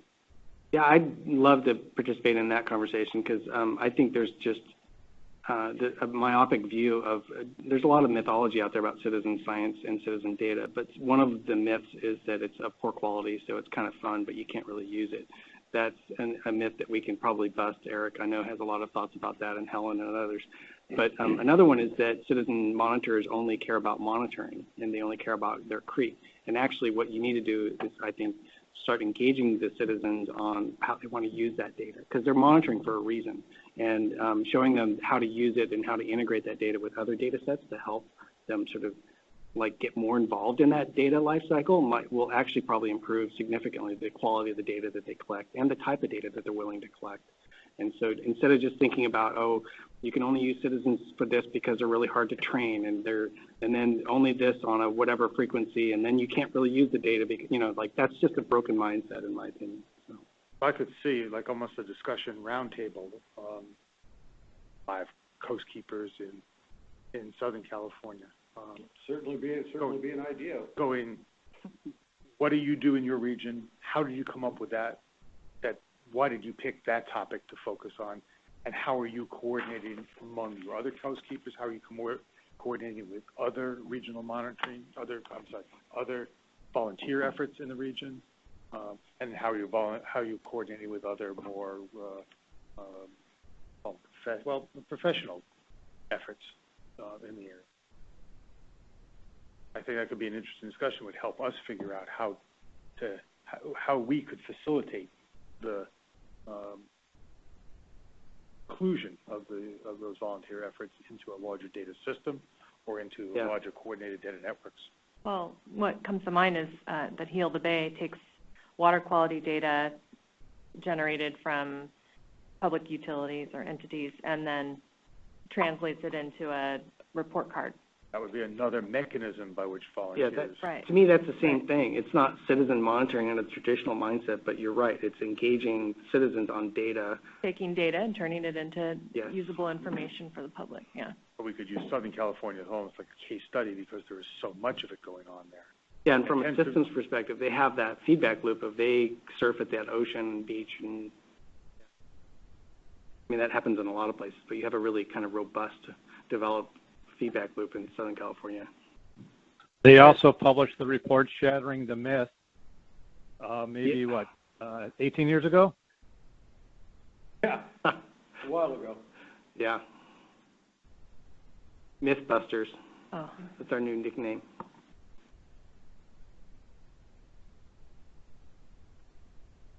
Great, all great ideas. Thank you. Phil.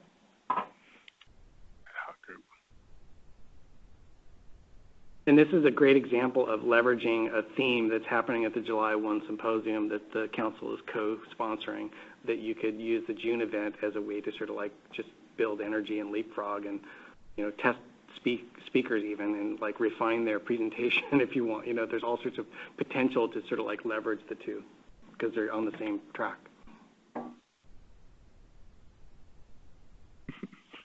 Want to join the subcommittee?